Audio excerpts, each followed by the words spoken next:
That's it. Feed your eyes right there on that squad list. Sporting greetings to you and welcome to my channel. Good to have you guys join me once again. It's been a minute. I've been missing for like 2 days. Welcome wherever you are in the world watching me, hearing the sound of my voice. It's always a delight to have you join me on my channel to talk sports, entertainment, and so much more. But you know, this is the season for the Afcon. There's so much going on. And so I'll talk about it. We'll be asking questions. Where is the squad list for the Super Eagles? Sékou Chelle, what's going on? Nigeria Football Federation, what's going on? And now with just 10 days to the commencement of the 2025 Africa Cup of Nations, it's the 31st edition, and Morocco will be hosting Nigeria. We finally have a squad that will represent the country. I know you guys know, but just in case you don't know, we'll be breaking it. We'll be breaking it down tonight on this show. So welcome on board. You know the ritual here. Tell me, where are you watching me from? Where are you watching me from? I want to know. I love showing love to my people from all over the world. I know when I come on by this time, my guys in the United States of America, Canada, and Australia, they come around to show me love. So tell me, where you watching me from tonight? It's 10:23 p.m. in the United Kingdom. That should be 11:23 p.m. in Nigeria. Tell me, where you watching me from? Let's talk about the 2025 Africa Cup of Nations. Coach Sékou Chelle has released his list, his squad for that. It's big for Nigeria. It should be big because the Super Eagles missed out of the 2026 FIFA World Cup. So what can they do at this Afcon? A lot of conversations. 5 new faces, 5 newbies in that squad that was released by Sékou Chelle. And that has actually led the conversation all over the different social media platforms. I hear people saying, oh, what's going on? Why is this one missing? I guess someone still saying, why is Benjamin Frederick missing? Benjamin Frederick is injured. If you've been following my channel, you would have known that, that Benjamin Frederick is injured. But hey, it is what it is. Let's get into that conversation. Let's break it down. Let me put that so it starts scrolling for you to see, just in case you're just joining.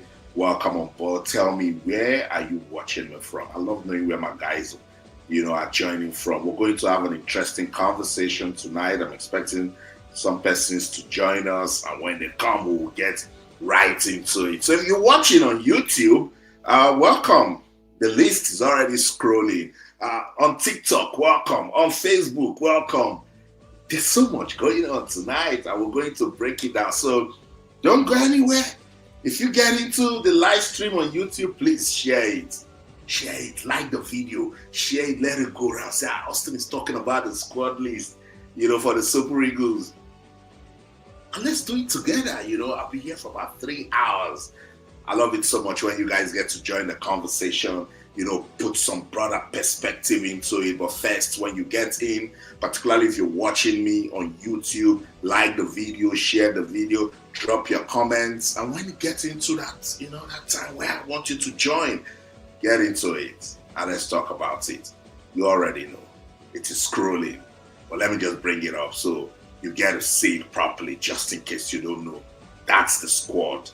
28 Super Eagles for the 35th edition of the Africa Cup of Nations that will take place in Morocco. It's been tagged Morocco 2025. TikTok, unfortunately, you cannot see the list, but I'll read it out so you can hear me, And if you want to join, hurry up, come to YouTube, Proudly Austin. That's where everything will be going down. I'll play you highlights. You see the Super Eagles in training. I will break down the 5 new players that have been invited into the team, and all of that. So let's get straight into it. The goalkeepers. There's Stanley Nwabali. Plays his football with Chippa United in South Africa. We were worried. Is Stanley Nwabali injured? Because his coach just last week was saying that, look, it doesn't look good. So I'm thinking Hope they're not rushing Stanley Nwabali. If he's not fit, then he's not fit.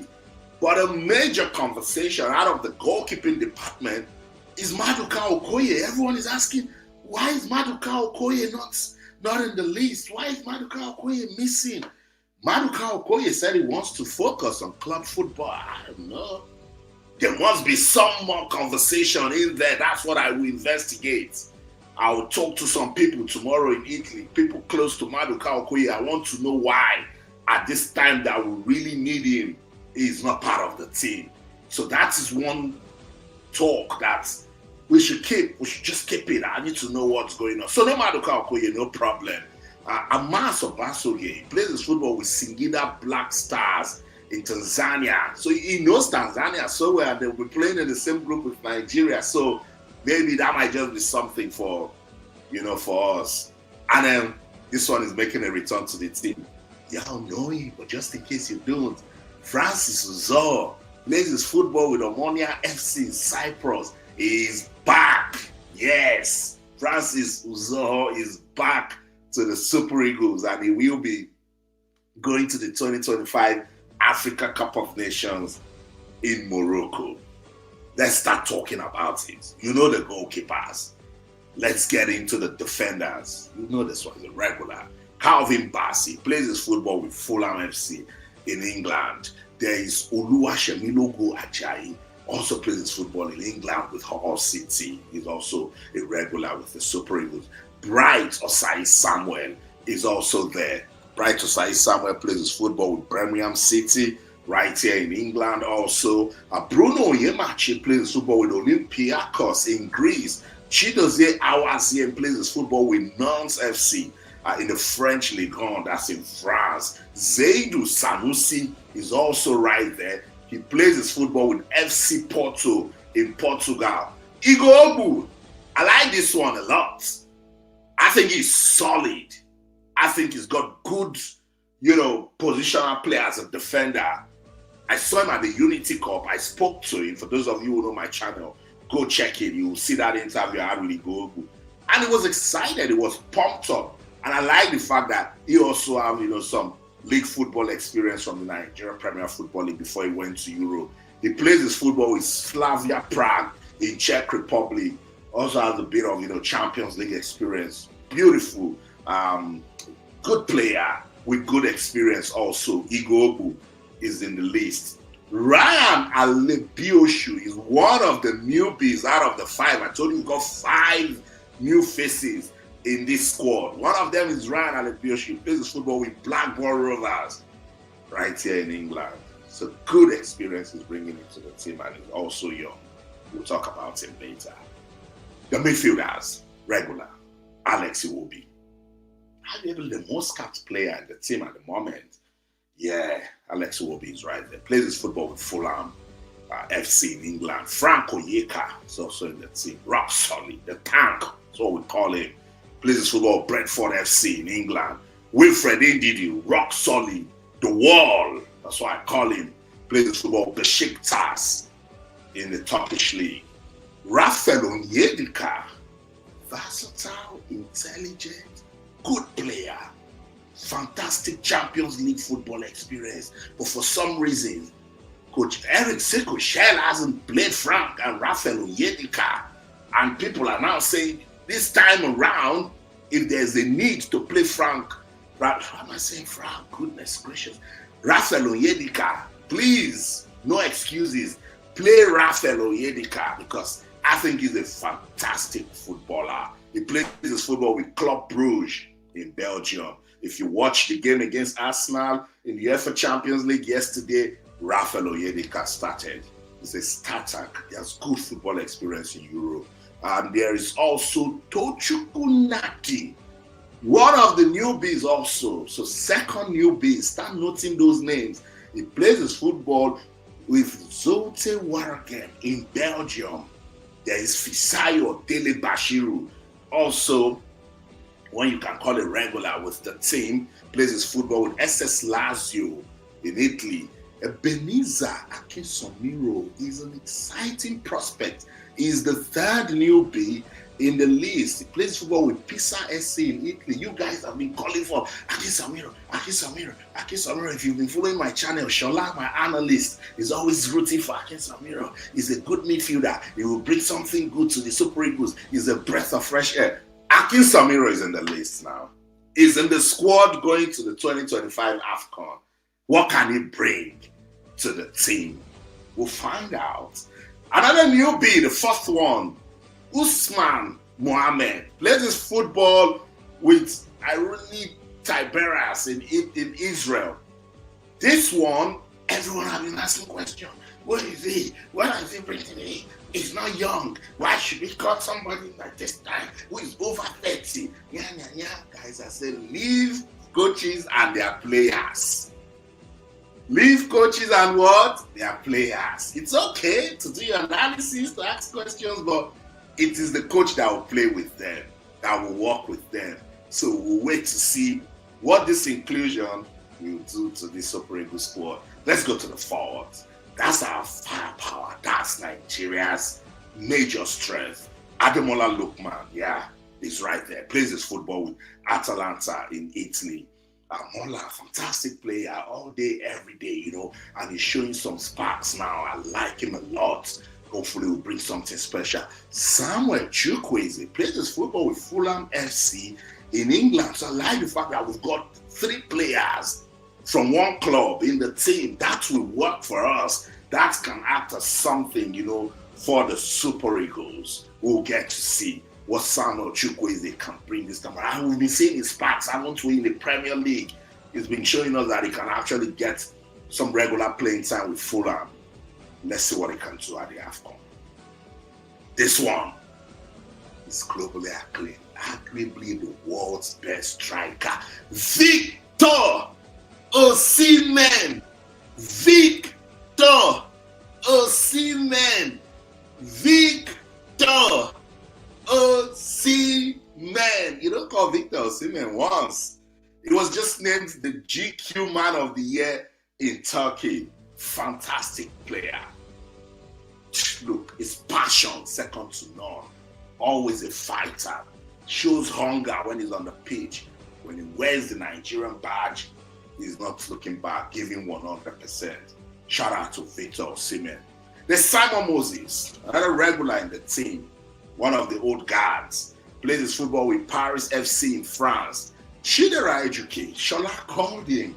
Shola said, Austin, if there's anybody that deserves to be in the Super Eagles team that is playing good football now, it is Chidera Ejuke. And the day Shola called him, the next day, Eric Shell also called him into the team. And I think he's shown a good account, giving a good account of himself. Chidera Ejuke is in that team, and I'm sure they'll make use of his versatility. Can run in midfield, can also go forward. We'll see. He plays his football with Sevilla in Spain. His teammates also in Sevilla. Akko Adams is also in the list. Akko Adams. When you talk about a player with impact, Akko Adams should step out. He has only 3 appearances for the Super Eagles and has scored 2 vital goals. Scored on his debut. Very important goal for Nigeria against Lesotho. Scored against Gabon. He has given his best and he deserves to be in this team. This one, we don't even argue when you see players who, merit their color. You don't argue, you just support them. And Akko Adams is one of those, that I can say, yes, deserves this color. Okay, let's get on with it. Paul Onuachu makes a return to the team. You guys called for Paul Onuachu. I remember one of the live streams, you guys were saying, Austin, where's Paul Onuachu? We can make good use of his height. He's on fire in Turkey. I remember you guys were calling for Paul Onuachu. Paul Onuachu is in the team now. Let's see what he can give to the team. Who else is in there? Paul Onuachu plays his football with Trabzonspor in Turkey. Cyril Dessers. This one, surprise for me. I will not lie. Cyril Dessers, at the time, we thought maybe he doesn't have what it takes to play football in Africa, that he is not, He's not that solid, doesn't have what it takes, and all of that. That's why I said, leave coaches, leave coaches and their team. The coach knows why he has scored Cyril Dessers now. I thought it was decent during the Unity Cup, maybe the coach went back, had a look and said, Cyril Dessers, you deserve to come back to the team. He plays his football with Panathinaikos FC in Greece. Just joined them. I'm sure you know him when he was playing with Rangers. Shout out to Cyril. I spoke to him, and he told me, Austin, we need to stay focused. At that time, he was hopeful that we could still qualify for the World Cup. He said, don't look at any other team. Just focus on your team. Do what you need to do, and let's see. Unfortunately, the Super Eagles didn't qualify. The last name on the list of 28 Super Eagles for the 35th edition of the Africa Cup of Nations is also a newbie, Salim Fago Lawal. Yeah, some of you know him. Played with the under-20, I think at the 2023 under-20 FIFA World Cup. Now he has his chance to play for the senior first. He plays his football with NK Istra 1961 in Croatia. So there you have it. There you have it. The 28 players called up by Coach Sékou Chelle to execute Nigeria's mission at the 35th edition of the Africa Cup of Nations. How did I take this up? Hold on. I'm pumped up for this conversation. I hope you are too. Take this off. You're not going out. Okay. TikTok. Okay, good. I was trying to get the TikTok stuff going on. So, guys, there you have it. The 28 players invited by Coach Sékou Chelle. If you're watching me, tell me, what do you think? What do you think of the list? Let's think of, guys, let's start getting ready. This conversation go hot. I know my people, they cannot wait to get into it. Owolewa, if you're watching, I'll soon come to you. Just give me a minute. I just want to pump, get more persons to, start talking about it, and then we'll do justice to the conversation. You've seen the goalkeepers, you've seen the defenders, the midfielders, and the forwards. We've been waiting for this list. 10 days to go. Sékou Chelle finally released the squad for Nigeria squad for the 2025 Africa Cup of Nations. I'm seeing comments on TikTok. Ademola, I don't like the list. Wow. Ade, why? Why don't you like the list? Ade, this is the squad that will probably win the Afcon for Nigeria. You have to like it, bro. Why don't you like the list? Who is also with Ade? Who is not feeling the list? For me, support the team, because you never just know. I criticize the coming of Ako Adams because in September, Coach Chelle did the provisional list, and Ako Adams was right there, and I was like, why are you doing provisional list? What are we doing with provisional list? Then when Ako Adams had a chance to be part of the team, you guys could see what he did. He stunned everybody. So that's football for you guys. Support the team. I'm still waiting for you to tell me where you're watching me from. Also tell me what you think about this list that has been unveiled by Coach Sékou Chelle. That's Nigeria's squad for the 2025 Africa Cup of Nations. Well, let's get into it. Let's talk about some of the new names that we'll have in the squad. So I've put together this picture. 5 of them right there. 5 of them. And you can see that I highlighted the name that you guys have been calling. Austin, we need Ebenezer Akinsanmiro. Austin, let's get Ebenezer Akinsanmiro. Ebenezer has been this. Ebenezer has been that. They listened. Giving you guys Ebenezer Akinsanmiro. That's it right there. Ebenezer Akinsanmiro is in the list, guys. So what do you think about Ebenezer coming to the team? Drop the comments. Drop the comment. Plays his football with Pisa, right there in Italy. Decent player. Decent players. We will soon go back to that 54-man provisional list and talk about some of the names that you thought would have been in there. Olewa, I'm seeing you on TikTok. You should be on YouTube because I'll soon be inviting you to come break this list down. So Olewa, leave TikTok and get on YouTube. I'm seeing everybody. I know what's going on. I'm watching Facebook. I'm doing TikTok, and I'm also seeing my people on YouTube. Ebenezer has got good positional play. Lovely team. Very lovely positional play. Lovely work rates. That's the English I'm looking for. I like him. I think he can make a difference. But my problem, when you call new players to tournaments, it does something to the current setup that you have. That is just my own with these new guys that have been called into the team. No disrespect. They're fine. They are professional players. I don't want to say this. I don't want to say that.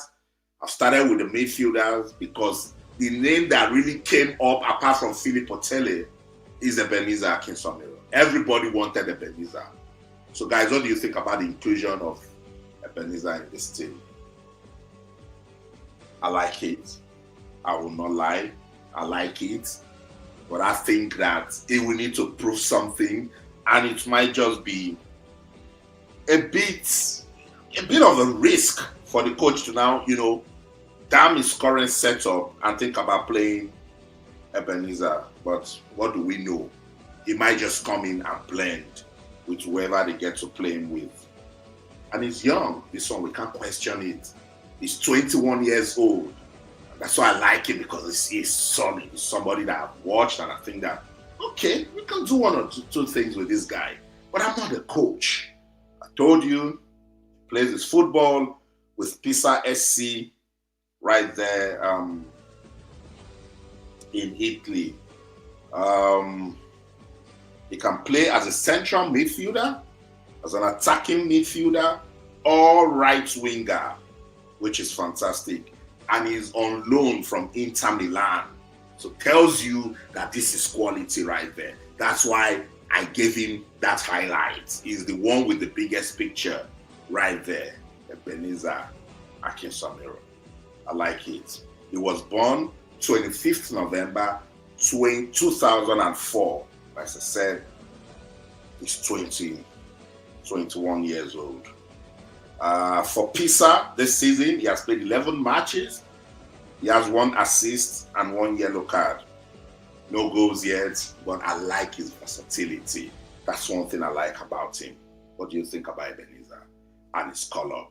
From Ebenezer, let's go to the man that everyone seems to have been talking about. But just in case you've forgotten him, let me remind you who this player is. Let me see where they put it. He's also a midfielder. So let's deal with the midfielder, and then I'll go to defender. He's the one that I have in the middle. You see the guy that is in between Alebiosu and Lawal. That's the guy in the middle. I also put his face bolded so you would see him. Usman Muhammed. Who remembers Usman Muhammed? Tell me if you remember Usman Muhammed. You know your Nigeria football. Usman Muhammed was part of Nigeria's squad that went to the 2016 Rio Olympics. He played with Mikel Obi. I was right there. Saw him. I watched him. At the time, he was tipped to be the next big thing with Nigeria's midfield. But Coach Gernot Rohr, for some reason, didn't really like him. I do not know why. But he has his chance now. People have criticized this color. He plays in Israel. How many matches has he played? He's not young. What is this? What is that? I'm not going to insinuate anything that I do not know. I will wait to find out, because I just want to know if Coach Eric Shell is still in charge of this team, if he's really in control of this Super Eagles team, because guys, raise up, something is coming. But I will not criticize Usman. He is a fantastic player. Yes, a product. I think he started with the Righteous. By the way, he's 31 years old, and that is what people have really criticized. What role is he bringing to the squad? But just in case you don't really know who this guy is, let's roll it back to 22nd May 2018. Usman Muhammed got the world talking about him. Watch. And again, bring it back. Watch. And again, they've given the ball away, and an opportunity for these Nigerians here, and that should be the equalizer. That's a fantastic goal that was! What a goal that was! He's Usman Muhammed. Absolute mayhem! Atletico Madrid versus Super Eagles team B. He scored this magical goal. So for those of you who are saying, who is this guy? Again, they've given what the ball. Can he bring? Nya. He's too old. There was a time you praised him. Look at that. We said he was the next JJ Okocha. That's Usman Muhammed right there. People have criticized Coach Gernot Rohr. Coach Gernot Rohr didn't help him. Coach Gernot Rohr didn't invite him. Coach Gernot Rohr didn't this and that. I don't blame Coach. And at the right time, you have an opportunity, you take it. Or feed your eyes on it again. Usman Muhammed created this magic 22nd May 2018. Rounded the Atletico Madrid defender, sent another one to the wilderness, dazzled, and finished it off with his left leg. Everyone praised him at the time. And that's the world we live in. Everyone said, this guy is a world-class player. This guy will get everybody talking. This guy will nya. But today I hear people criticizing and say all sorts. But hey, Coach Eric Shell has invited him. So wait to see what is it about him that made the coach to invite him. But whether or not we complain from now till forever, Usman Muhammed will be going to the Afcon. He was born on the 2nd of March, 1994. He's 31 years old. I told you he featured at the 2016 Rio Olympics. He played alongside Mikel Obi. Remember the Olympics? Nigeria won a bronze medal. As I said, I was right there. I said in 2013 it was a Ranchers Bees. Yeah, I remember at the time. Also played for Taraba FC, went to Unao Madeira. Had some good Israeli football experience at Paul, Adera, Nezona, Maccabi, Neirena, and now he plays with Tiberias. He hasn't just joined them this year, so he hasn't done anything yet. So that's Usman Muhammed. He's the one in the middle. I put him in the middle right there so that you guys will be seeing him. Usman Muhammed. Let's go to the next guy, the one that is on top right there. That's another player, the one that is right on top of Usman Muhammed. If you are watching on YouTube and seeing the picture that I made, these are the 5 newbies, the new kids on the block, invited by Coach Eric Shell. Guys on TikTok, we need to like this. We need to like the screen. We need to like the live. We need to make it active. Let's give it live. They already say it's going inactive, so let's not lose it. Guys on TikTok, let's like it. Let's get on with this story. 5 newbies. Now you know Ebenezer Akinsanmiro. I've told you about Usman Muhammed. Let's talk about Salim Fago Lawal. That's another one everybody has been talking about. Oh, that is going to make the team. Guys, calm down. Calm down. Let Eric Shell cook. He is the one that owns the team. He's the one that has picked the team. He's the one that will work with the players.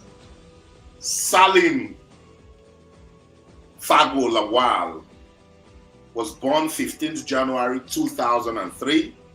Is 22 years old. I told you that he was part of Nigeria's team to the 2022 FIFA Under-20 World Cup. Remember him? Under Coach Ryan Alebiosu. I think he played that game against Italy and Argentina. Yeah. Remember him so well. He's a forward player. Good player. He has a contract with NK Instra 1961. I told you about it. And pretty versatile also. Can play in the wings, can play as a central forward. And yeah. At the Under-20 World Cup, played 5 matches, scored 1 goal, no assists, no yellow card. So guys, there you have it. That's Salim Fago Lawal. I think he did. I think he did an interview with Eagles Tracker. I was really looking forward to joining the team and making an impact. Anyway, he has his chance now. That's Lawal right there for you. Keep those comments coming. I'm coming to them now. I just want you guys to see the players invited, the new ones particularly. Let's go to the one that I also believe is an exciting prospect in defense. That's the one right under Muhammed Usman. His name is Ryan Alebiosu. Plays his football with Blackburn Rovers. I have people who have also asked questions about Ryan Alebiosu. And I said, look, I know Nigerians, even if we call Messi now, people will still ask questions. Why you call him Messi? Is he not too old? This and this, that and that. So Ryan Alebiosu is one of the new players joining the team. Plays his football right there with Blackburn Rovers. Also decent, young, 23, can't be termed young, isn't it? Yeah. You put him side by side by Usman. He's a young guy. He was born 17 December 2001. He plays in the championship. I already said Blackburn. He has played 21 matches. He has 1 goal and 2 assists. He's decent. I've watched him. And look, these guys are professionals. Sometimes it is who they play with and what they are told to do in a team. That's where Wahala comes. But are they footballers? Do they know how to play football? Absolutely. And I think Ryan Alebiosu can, bring some versatility also to the team. He plays as a right back at championship side, Blackburn Rovers. So I don't know what they can do with him. And he's quite tall. Yeah, he's about 6 feet 2 inches, which is decent. And he's got good youth football experience. I think he was right there at Arsenal, went to Crewe Alexander, went to Kilmarnock, he played at St. Mirren on loan, and then now he's with Blackburn Rovers doing his thing. Yeah, had a good career at Arsenal. So that's some good foundational football right there that we can make good use of. How he was scouted doesn't concern us. It's part of the 28 that we go into the Afcon. And I think he can bring in something. So I won't come here and say, oh, why is this invited? But if you know me, I always say that I don't do that. If you ask, why is this player missing? I can say 1 or 2 things that this is why I think this player is missing. But that will not come out, criticize, call it, nah. I don't do that. So the last person of the new players invited to the team, talked about him before. I think, that's the guy that Eagles Tracker talked to. I watched the interview. Decent player, also the midfielder, Tochukwu Nnadi. If you're watching on YouTube, Tochukwu Nnadi is just right under Ebenezer Akinsanmiro, and he's just beside Ryan Alebiosu. I like him too. Former junior international also. He was born on 30th June 2003. He's 22 years old and he plays his football with SV Zulte Waregem in Belgium. He's a midfielder for this club. He has played 15 matches, no goals, no assists, 6 yellow cards so far. Yeah, let's get into him. I know he was pumped up when he was invited in that 54-man list, and I saw quite a number of media mentions here and there. Started his football with Campus FC in 2019 to 2021. He was right there at Medina Football Academy. Then he went to Europe. At the moment, he has made 34 appearances for Zulte Waregem. He joined in 2024. He played for Nigeria's under 20 at the 2023, in 2023 at the FIFA under 20 World Cup. Played same time with Lawal. Yeah, we're both in that team under Coach Alebiosu. So there you have it. The 5 new guys that have joined the squad for the 2025 Africa Cup of Nations. Guys, as you get into the conversation, please on YouTube, like the video, share the video. Let's keep the conversation going. I'll soon open up the lines. So you have seen the 5 new kids on the block. Which of them is an exciting prospect? If I'm to put together everything you guys have been talking about, a lot of you guys wanted to see Ebenezer Akinsanmiro. As some of the names on this list, his English worrisome, surprising, yeah. Yes, they are, sincerely. But I've said it that I've reached the stage of my career that I don't criticize professional players. Now they've been called up, they have a task ahead of them, they need to go out there to prove a point. So just in case you missed it, Coach Sékou Chelle, who is he? That's the Super Eagles head coach. He has invited 28 players that will execute Nigeria's mission at the 2025 Africa Cup of Nations. It's the 35th edition, and Morocco will be hosting. Nigeria will be gunning for a 4th Afcon title. The first time Nigeria won the Afcon was in 1980. Yes, that team really got the world talking. The second time was in 1994. That's arguably Nigeria's golden generation. We talk about football in the country. And then in 2013, God bless his soul, the late coach Stephen Keshi, I think he became the first player and coach to win the Afcon because he was the captain of the team in 1994 when they won it. He went, put together a team. We all criticized the team. He had about 7 or 8 home-based players. Notable names, Godfrey Obabona, Kenneth Omeruo, yeah. We said, no, we can't do this. We don't want these guys. Nya. So I don't criticize players. They went there and they stunned all of us. Nigeria won the Afcon right there in South Africa. That was the last time. So can you believe it? The last time Nigeria won the Afcon was in 2013. We got so close at the last edition in Cote d'Ivoire.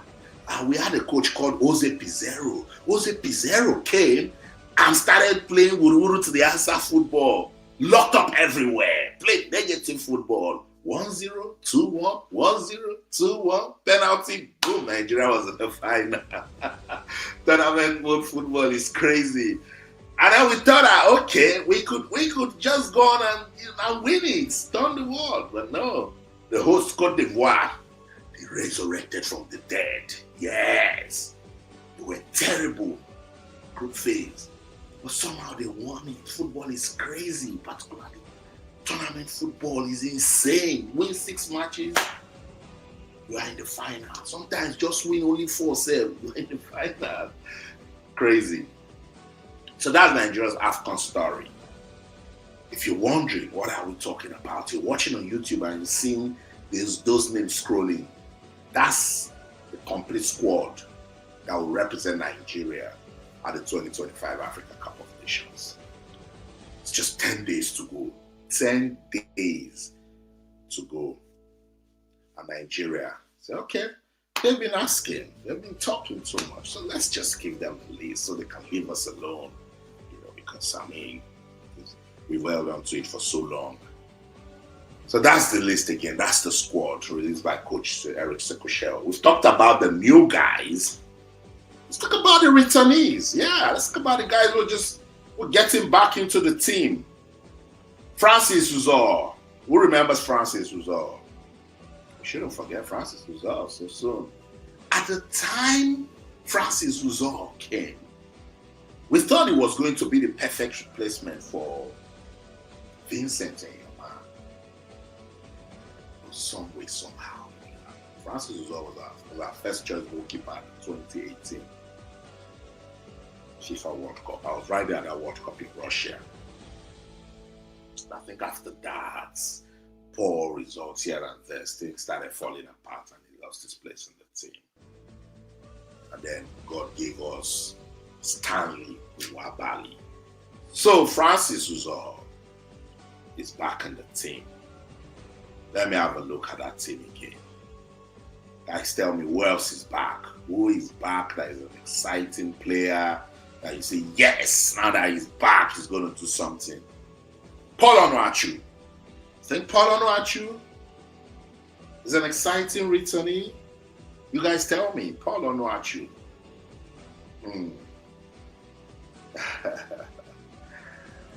Okay, let me start getting into you guys. So I've done the introduction.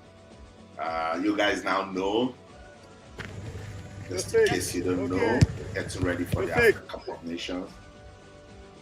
Super Eagles, yeah, one of the training sessions. I think when we're preparing for, one of the World Cup qualifying matches. For watching on YouTube, that's what I'm showing you now.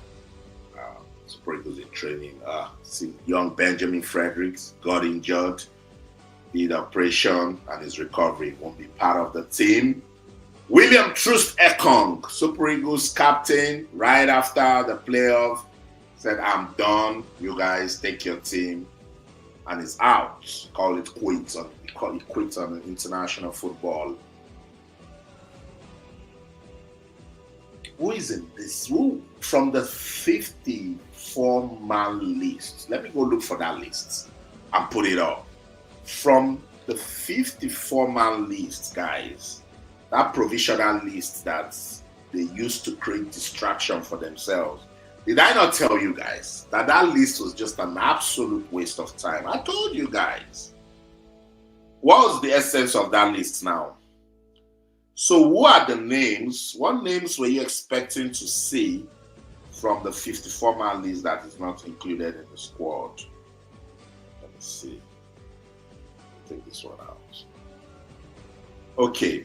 For the goalkeepers, Ebenezer Akinsanmiro is a young goalkeeper. Just in case you don't know him, he was the goalkeeper for Nigeria at the last under-20 World Cup. Didn't make the final cut. I understand he's young. Maduka Okoye said he wants to concentrate on international club football, so he's out. So that left us with Stanley Nwabali, Amaso Basoge, and Francis Uzor. Adeleye Adebayo was part of the 54-man provisional list, and he didn't make it this time around. I understand. One name that everyone has been asking for that was in the 54-man list that we are not seeing now in this 28-man squad, Felix Agu. Guys, tell me what you think about Felix Agu. Plays the football for Werder Bremen in Germany. Current club side of Victor Boniface, who is also missing from the team. Felix Agu didn't make it. William Troost Ekong retired from international football. Igbo made it. Emmanuel Michael didn't make it. Bruno Yemachi is there. So just maybe Felix Agu, Emmanuel Michael. That's it for the defenders. The midfielders. For some reason, I think Chrysanthus Uche should be playing for the Super Eagles. There's just something about Chrysanthus Uche that I like. His drive. He plays purposeful football. He didn't make the list. Guys, what do you think? Chrysanthus Uche didn't make the list for the midfielders. Alassane Yusuf didn't make the list. He was in the 54-man provisional list. Peter Agba, I know that I was not going to make it. Tom Dele Bashiru didn't make it, but Fisayo Dele Bashiru is at the team. So that's about it for the midfielders. Let's go to the forward. The names that are missing. This one shocked some people, but quite a number also say they like it that he's not in the team. Tolu Arokodare. Tolu Arokodare plays his football for Wolverhampton Wanderers in the English Premier League.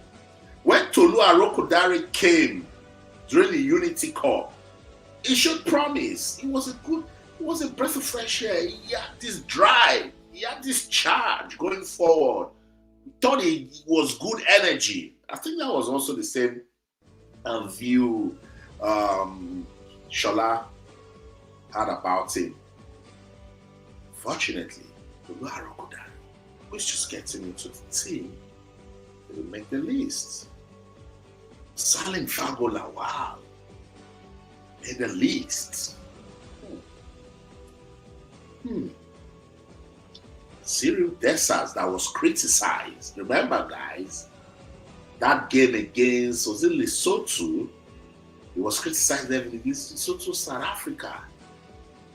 What is it about Cyril Dessers now? Suddenly, that he's making the list. Arokodare didn't make the list. Who else is missing? Olakunle Olusegun.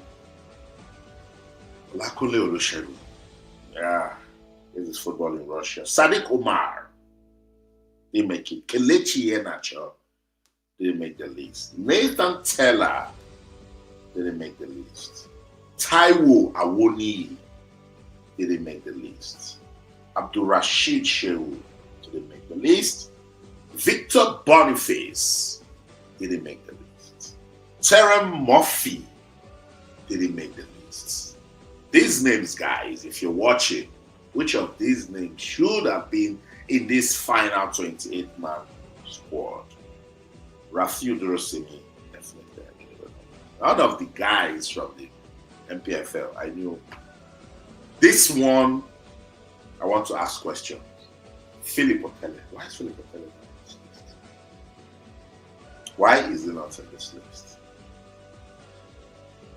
Philip Otele. Why is he not on this list? So, guys, there you have it. There you have it. The 24-man list. 28. That will represent Nigeria at the 2025 Africa Cup of Nations. Just pictures of the Super Eagles during the playoffs in Morocco. They lost to DR Congo and they didn't advance. I'm just showing you the training visuals. I want to get to the comments now. Once I'm done with the comments, I'm going to bring in you guys. I'll bring in Owolewa. That's Wilfred Ndidi. He's in the team. Some of the guys I'm saying, Olakunle Olusegun didn't make the team. Chidozie Awazien is in the team. Amaso Basege is in the team to the Afcon.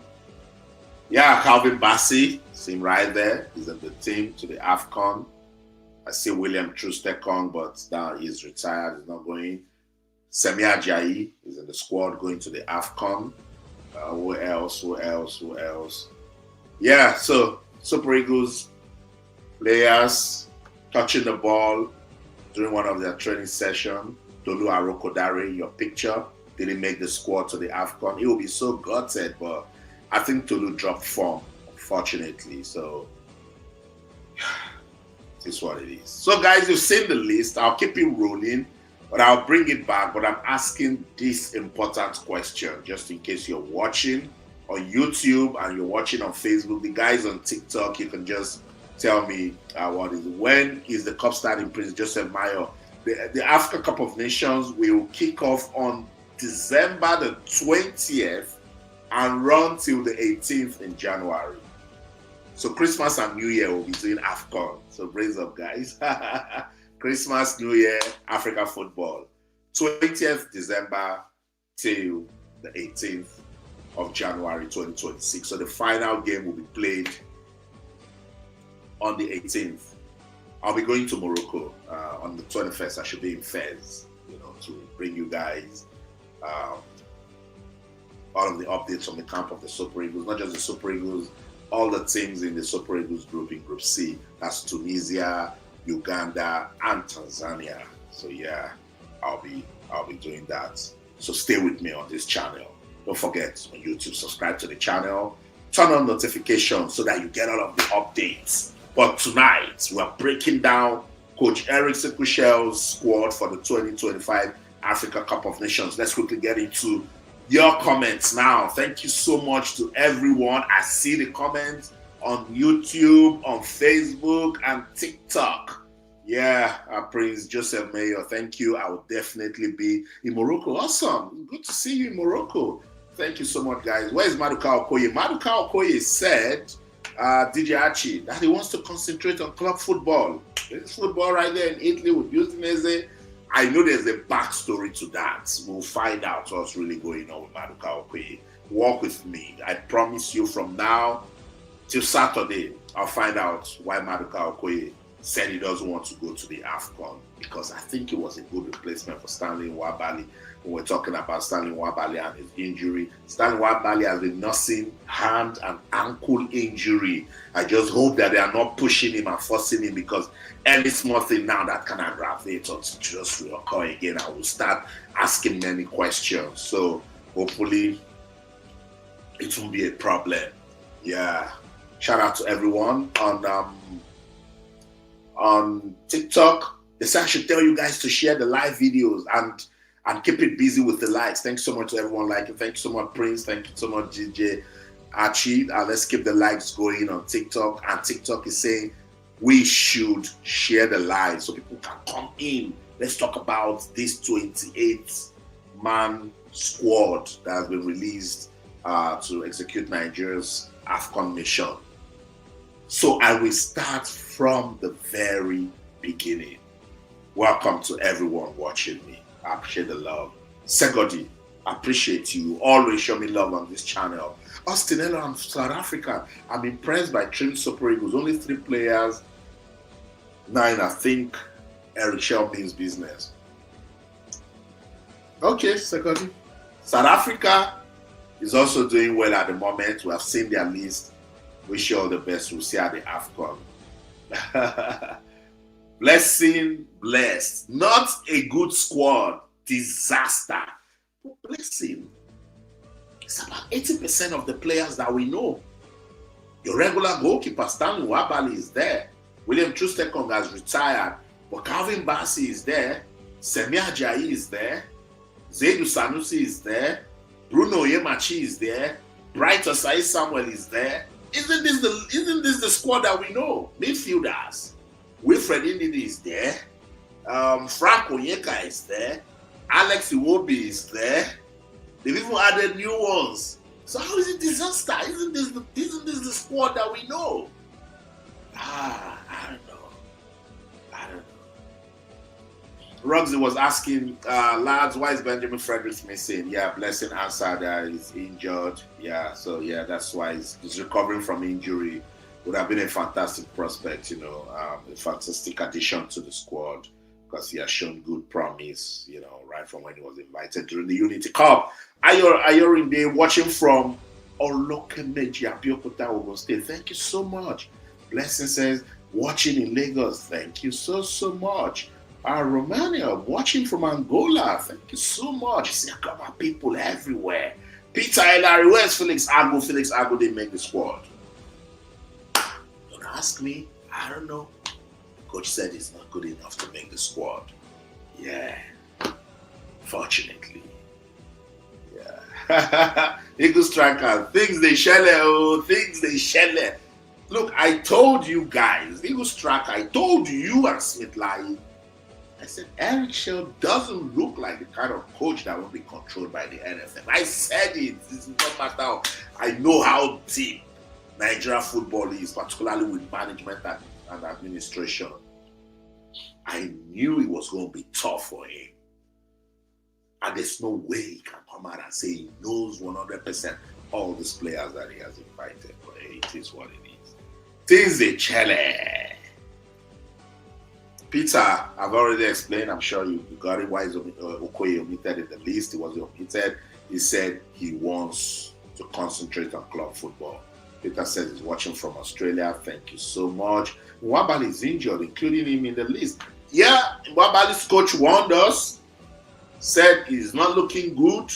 So it's probably a race against time, you know. Maybe they are saying to themselves that on fit to Nwabali is better, you know.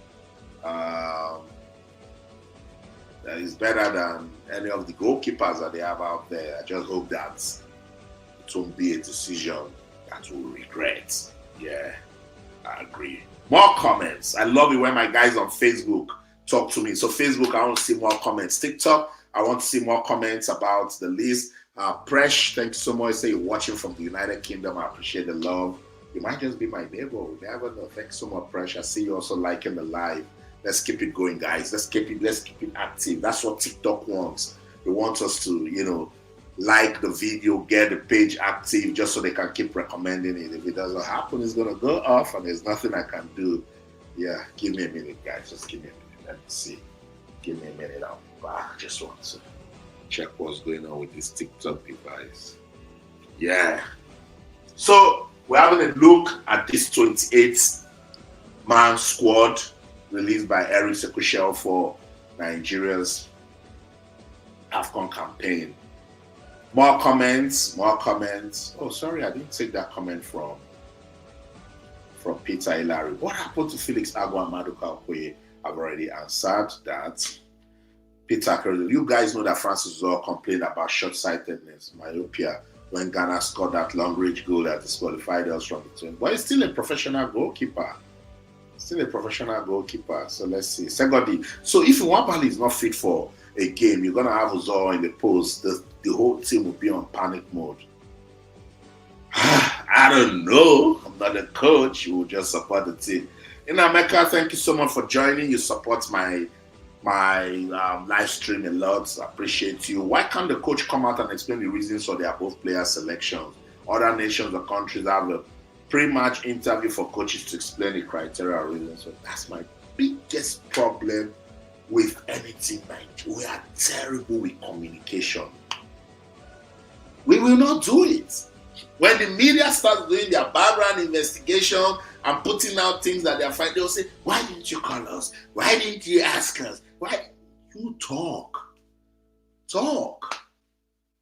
Call a press conference. Explain why you're doing things. They will not. I don't know. TikTok Olariwaju said, why? So please, we need a 10. Alex Iwobi, that's supposed to be his role. Alex Iwobi, supposed to be our 10. I don't know. Onyeka, Austin, the list is based on quarter system, politics in our football, crazy. Yeah, Peter Akeredolu, Cyril Dessa's fitness is in doubt. Rafael Durosimi or Philip Otele should have been invited. Cyril and Osimhen are both injury prone. But he's in the team.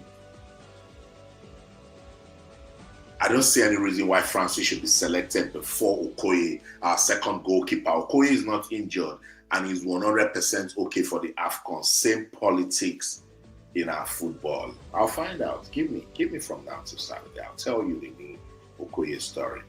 Sydney Okoye, good squad, very mobile midfield and physical. I think Shell sees he needs legs in midfield. Usman, Nnadi, and Alebiosu will add value, just surprise in the goalkeeping position. Interesting comments. Thank you so much, Sydney, for your comments. Austin, it would be nice if you guys, journalists, make sure that there's a press conference for him to explain the inclusion of the goalkeeper and Cyril. That's not us, it's the NFF, not the media. You guys should know that doing media work in Nigeria is tough. These guys are not open, they're not transparent. It's a problem. They will never ever talk. There's been so much going on that you would expect that they will call a press conference. In fact, right from when we missed out of the World Cup, I have been dragging these people, pressing their necks. Come out and explain to Nigerians what happened. Come out and tell us your program for the Afcon. Pump up excitement, pump up passion, give people assurances so that they can support the team. Nothing. It's the country we live, it's the country we have. Sad. We can't call a press conference. We only ask them questions. We'll have an opportunity to meet them. If I go to Morocco and there's a press conference, we'll ask them questions. But right after this, you would expect that tomorrow they hold a press conference and explain why these are the players that should be representing Nigeria, particularly the 5 new players. You should be explaining, you should be telling people. TikTok, they are threatening that our live will go off because you guys are not liking it.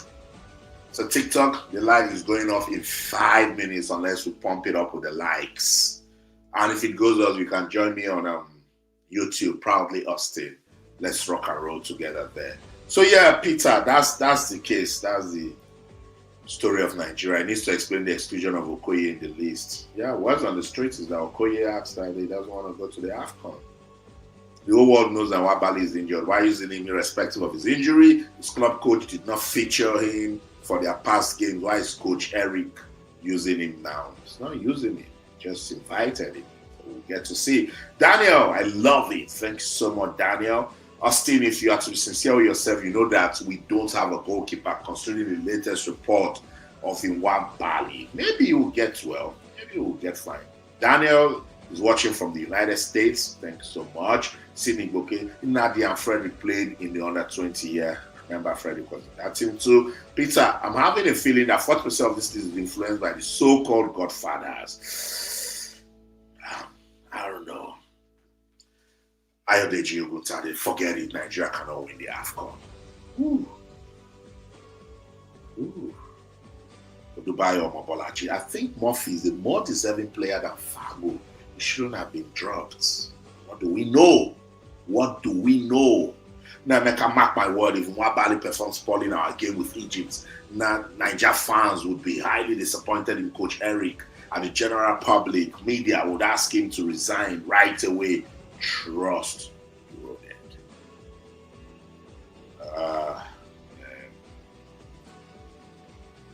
NG Cali Clocks, Benjamin Fredericks. Where's Benjamin Fredericks? Benjamin Fredericks is recovering from injury, he had surgery, and we cannot make it to the Afcon. Events place. Ouch, nonsense sport. No wonder Nigeria failed to qualify for the World Cup. Yeah, that hurts. Nneka. Why is the NFF owing Coach Eric Shell for 3 months, not paid? Must the coach chase the NFF for salary payments? Look, that again I have said. It's only the coach that can come out to say it. Look, when you get this type of Super Eagles job and you know your heart of hearts that is flattering, that you are maybe lucky to have it, the NFF will treat you the way they want. Pizarro did what he did, reached the final. I was asking for ×3 of his salary. They couldn't pay him, the man left. So if they are owing Coach Shell, and you are talking by side and some media or journalists are getting to now putting it out, I will not report that sort of thing, because now you need to come and say it. He needs to say it. Because if you're working, you should be getting paid. And if they're not paying you, thank you so much for working with you. Walk away. Not by force. It's not by force. Yeah. Son of Grace, I see you. I see you. Thanks so much for joining. Maybe we invite Saka too late. Saka plays for England. Saka can't play for Nigeria. Thanks so much. Guys, let's like it. TikTok guys, let's like it. Let's like it. Can Nigeria still go to World Cup? No. Where have you been? Nigeria is out of the World Cup. That is a closed conversation. Yeah. Let me pump more. Let's see more of the Super Eagles. As I read more comments. It's Ola Aina in the squad. Sorry. Ola Aina is not in the squad. That's true. I did not even realize. Ola Aina is in the squad. Still recovering. Yeah. CAF is giving the NFF by 11, 12 some media Afcon players this. If not, they would be penalized by CAF. And fine would be access to the remember they want everyone. Daniel, was that 2016 or 2018? What I said about Usman Muhammed was 2018. 7 years ago. I think so. Guys, Atletico Madrid versus Nigeria, that friendly. Tell me, when was it played? I know my people know their football. Tell me. Nameka, what is the problem with this so-called 54 list? I told you that the NFF, they will release the list 5 to 7 days to the tournament. That's their way. Yeah, then. Today's list is as a result of CAF sanctioning if list is not submitted. Eagles tracker, maybe because it's not good. Austin know they laugh. Austin know they sit on the fence. Who is not good? Who is not good? Remind me. Who is not good? Are you talking about? No, let me know. Tell me, Eagles tracker. Who are you talking about? That who is not good? I don't know, Buko. Yeah, I'm just reporting what I say we should put out there. I'll come out to say the things that I know when I know them. Real Gunner, you remind me of my coach in Nigeria. I was never a coach. I played a bit of football, but my parents didn't support me. So I stopped and started doing sports broadcasting. So I'm not your coach, yeah, but I played football. Yeah, good to have you, Real Gunner. Thanks so much. Guys on TikTok, don't forget to follow the page. We will be doing loads of, content as regards the Afcon. Same thing on YouTube. Don't forget to subscribe to the channel. Like this video. It's very important we like this video. And then turn on notifications. Very, very important. So you see me whenever I come live. Ikechukwu Njoku on Facebook. Austin, I greet you. I greet you too, my brother. Come join me on YouTube. I'll soon open up the conversation for you guys to join. And, let's put some broader perspective into this list that has been released by Coach Sékou Chelle. Emmanuel Joseph Ekele on Facebook. Usman Muhammed, a fine player. Coach Samson said boy at the 2016 Olympics. Yeah, that's what I was telling them. So I was saying, I remember, and I showed them what he did against Atletico Madrid that got the world talking. Has Usman ever repeated that performance again? We know that the list is influenced by some godfather. Usman has no business in the list. If his football age is 31 and his real age will be 40. Ouch! Chest. Peter Kerodulu. Chest. How can you say that? Stop. Don't do that.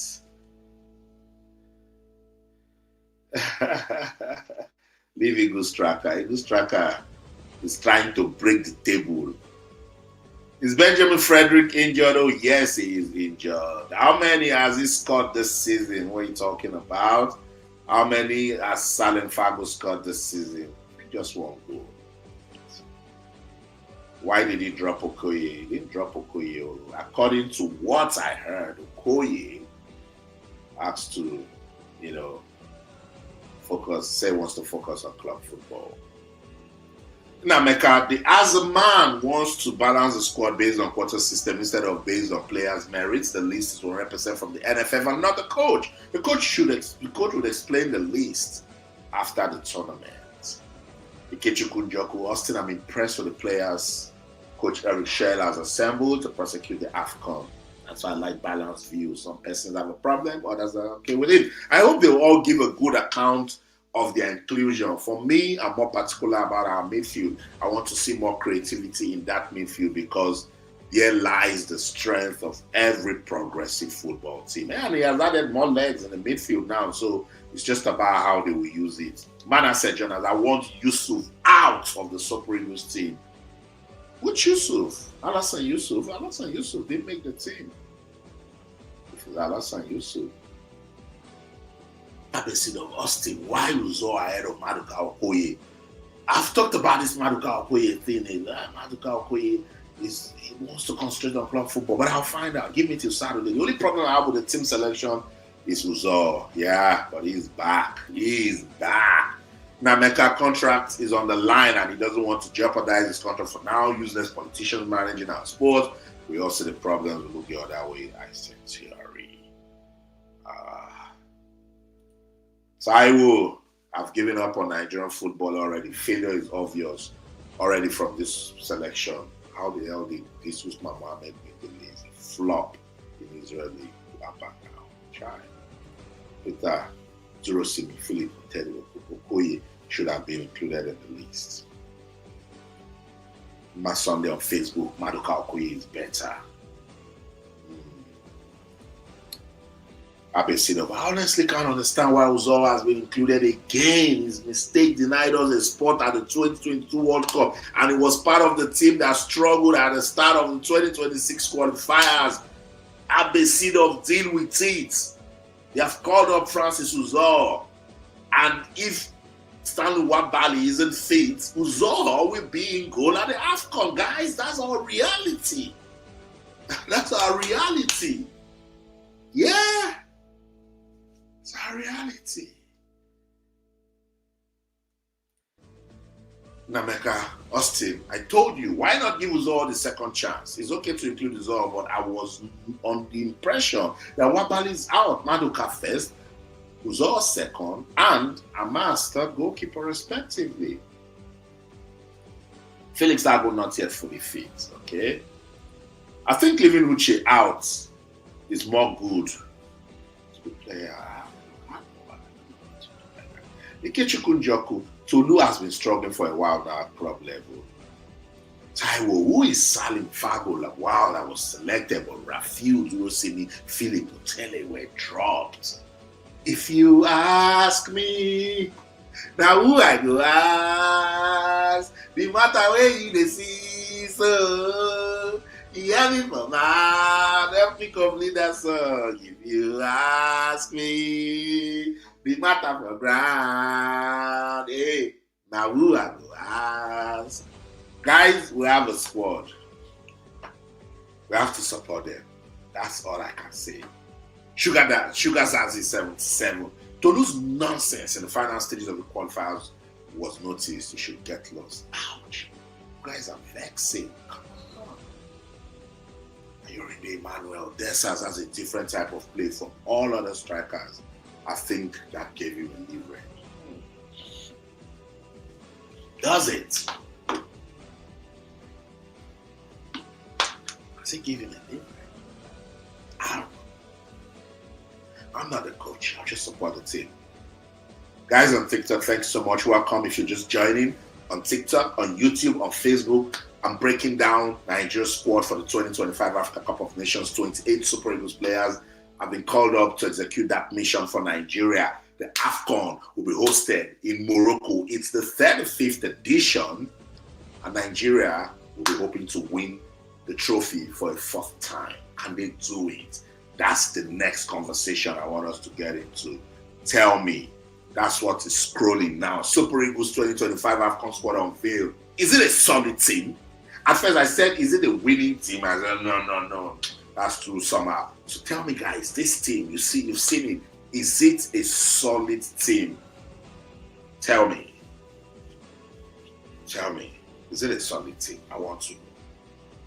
The Super Eagles squad that's been unveiled. Is it a solid team? Kingsley, thank you so much. I love this comment. Augustine, watching as usual, all the way from Munich, Germany. Great works as always. God bless you. God bless you too, my brother. Thank you. Thank you for supporting my platform. I appreciate the love. Thank you, guys. Don't forget to like the video, subscribe to the channel, turn on notification. I told you I'll be going to Morocco for the Africa Cup of Nations. And this channel is not just football, it's sports, general sports, entertainment, and so much more. Let me reintroduce myself here. I'm not a content creator. I'm a proper, well-trained, experienced broadcaster. Yeah, professionally. I've been a broadcaster since 2007. Yeah, professionally. So this is not your roadside guy, you know. I'm big on verification. I understand the full life cycle of information gathering, processing, and dissemination. No, I'm your guy. On the streets, they call me proudly Austin, officially on television. For those of you who know me, it's Austin Okonapan. And I love to rock and roll with you guys, you know. I only got serious with this social media platform thing because I'm a mainstream ninja. I was never a fan of social media, but hey, last year when I was going to the Paris Olympics. I said, let me create content for my people. And where will I put it? So I started taking my YouTube serious. I started pumping my Facebook, and you guys have been fantastic. We're approaching 13K subscribers on YouTube. That's why I'm saying you have to subscribe to the YouTube channel. Let's pump up the numbers. We're about 13K on well, 13K on TikTok. I'm seeing comments, I'm coming to it. And then we are 67,000 going to 68K on Facebook. I have a problem with my Instagram account. We're fighting some copyright infringement with the UEFA Champions League. So I've lost that channel since April the 30th. But I promise you I'm going to get it back. And when we do, from the Afcon, we'll be doing a combined synchronized show where we'll bring all of you together. We'll talk about sports the way we love to talk about it, with passion, with energy, we'll be engaged, we'll be interesting. This is the fun factory. This is the fun factory. Yes, this is where you should be. And I will guide you guys. I will take you to the places you want to be. I will have fun. On TikTok, where are you from? In Nigeria. My name is Austin Okonakman. I'm from Akwa Ibom State, Nigeria. I will get all the money. Yeah, from Akwa Ibom. TJ Augustine and a vex. Where is Maduka Okoye on the list? Maduka Okoye said, no, he doesn't want to play for us at the Afcon. Yeah, he said it. That's what I heard. Yeah, that he wants to focus on club football. Yeah. Yeah, so this is what it is. We'll move on. Thank you so much, guys. On TikTok, as you get it, like it, so that we won't lose it. We won't lose the channel. You have to like it. If you don't like the channel, if you don't like the page, it's going to go off because they said that the page is not active. So let's like it. Let's pump up the likes to 6K on TikTok. Let's pump it up to 6K. YouTube, we're doing well, but we need more likes on YouTube. Facebook, same thing. We need more likes to get the page busy, because I'll soon start bringing you guys into it now so that we talk about it till we go. When was the last time our number you mentioned scored a goal or created an assist for the Super Eagles? Gosler, what are you talking about? You didn't land properly. What are you talking about? Victor Coban, thanks so much for your message. I understand Okoye opted out to concentrate on club football because he's at Shell. Yeah, we talked about it. But I will confirm that. Kunlexi, thank you so much, Kunle. Get ready. I'll soon start bringing you guys on. Kunle, I'd like to hear from you. I suspect Shell needs energy in the midfield, and the Nnadi guy can possibly bring that. Maybe not. Tournament football is funny. I will use what I've used before. I will use Alassane Yusuf. I will use Chrysanthus Uche. I will use what I've used before. You see, I'm not complaining about Ebenezer because I've seen his quality. But we'll see. Let's just wish them well. Loads of comments. I see all the comments. Thank you. So I'm asking the question. Super Eagles 2025 Afcon squad unveiled. Is it a solid team? Is it a solid team? Tell me about it. Peter Akerodolu, Okoye says he wants to focus on club football. We can't blame him considering the we can't, you mean to say, considering the maladministration in our NFF. Unfortunately. Tochukwu Nnadi on Facebook. Austin, I think it's a solid team. We have to work for each other to build a strong and formidable team. Look, sincerely, 85% of the squad is the same people that we know, guys, isn't it? We might just be vexed over some certain things, but this is the team that we know. It is the same guy. Maybe I just made one or two changes in the starting 11, but it's the same people that you know that will file out when the Super Eagles will be playing. So that's why I'm not really, bothered. Let's just wish the team well. So yeah, more comments, and then I'll get right into this. Ayorinde Emmanuel, wow, nice profile. I think you should have an interview session with our just retired captain. We still have to have him live in this channel. That's a good point. I'll reach out to Truth, but I'm thinking he doesn't really want to talk. But yeah, I know his crew. I'll reach out to them. That's a good point. He deserves to talk to us on this channel. Yeah, Truth's not my man, so don't worry. Yeah, I already, fingers crossed, I'll work on it before the Afcon. Let's see if we can talk to him. Yeah, Osawuru Felix. I said it. It is a solid team because all the first team players are all invited. The new players invited is to make the old players sit up. Maybe. But I agree. Sugar Zadi 77. Uzo should be the third choice in realistic time, not Amaz. You guys are really coming for Uzo. Uzo might shock you people though. Uzo will shock you guys. You guys, football can be so humbling.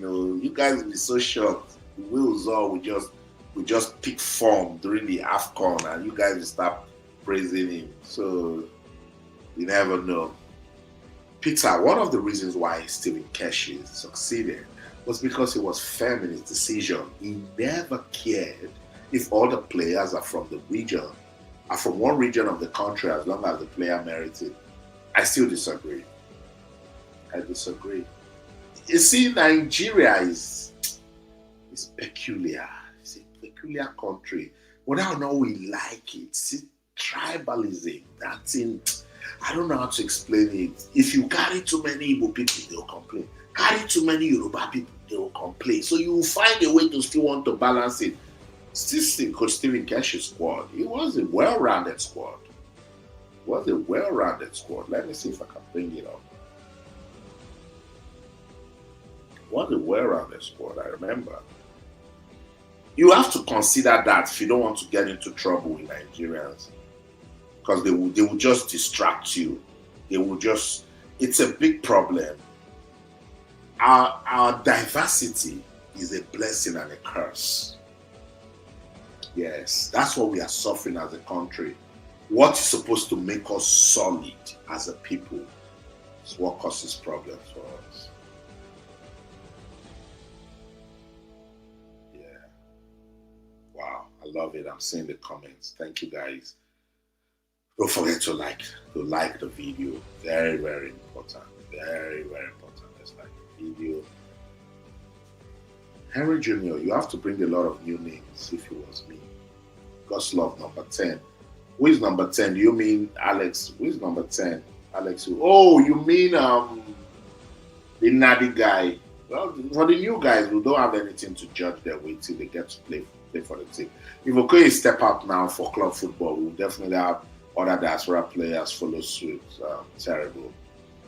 Victor Cobham, Ebenezer has the trappings of a good number 10. That boy can spray passes. He'll make a big difference in that midfield.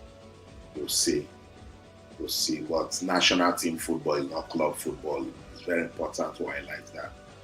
Sideko Sonu from Facebook. Thanks so much. Greetings. Your program is very interesting and important. Where's my favorite Nigerian player, Benjamin Frederick? I love this boy from the Gambia and Banjul. I would love to see him playing for the Super Eagles, Nigerians in Morocco. Benjamin Frederick, unfortunately, got injured after the playoff. He has done surgery and is recovering. Nigeria 2013 Afcon squad. Yeah. Peter or Onyeka, walk with me. I want to call you. I want to show you that list from the Afcon squad. I wish I could share it. So goalkeepers 2013 under Stephen Keshi. We had Vincent Enyama, Austin Ejide, and Chigozie Agbe. Goalkeepers. See that one said we won't spread. Yeah. For Larry, what's the tag for the Eagles in this Afcon? We don't care. All things being equal, Okoye not included makes the list imperfect. The tag is let's do it again. That's what they did the last time. So I'm sure that's what they're going for again. It's not complete with Tamaduka Okoye. So Uzo is a sore ingredient. I've lost confidence. Yeah, Peter, I'm on the Stephen Keshi squad. You said Stephen Keshi didn't care about region, and I said that's not true. It's very important. It's going to be NFF in work with. Outfield players, Efe Ambrose was there, Solomon Kwambe. Just be using your brain to be checking the regions where these names are from. Elderson Echejile, Francis Benjamin, Azubike Ogboke, Godfrey Ogwabona, Kenneth Omeru, John Ogu, John Obi Mikel, Victor Moses, Ruben Gabriel, Fego Woody, fantastic midfielder. Michael Babatunde, Ogenyi Onazi, Sunday Mba, Ahmed Musa, Brown Ideye. Was Obafemi Martins in that team 2013? Was Obafemi Martins in that team? No, this is the wrong place. And this is ESPN I'm saying this from. Oh, they were saying 2013, 2014.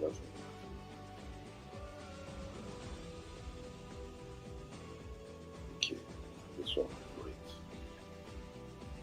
But with the names that I've called already, you can actually see the spread. The spread is there. It's a mix of everything. Carry too many Igbo people, they will fight you. Carry too many Yoruba, they will fight you. It's just a Nigeria thing. Nobody can.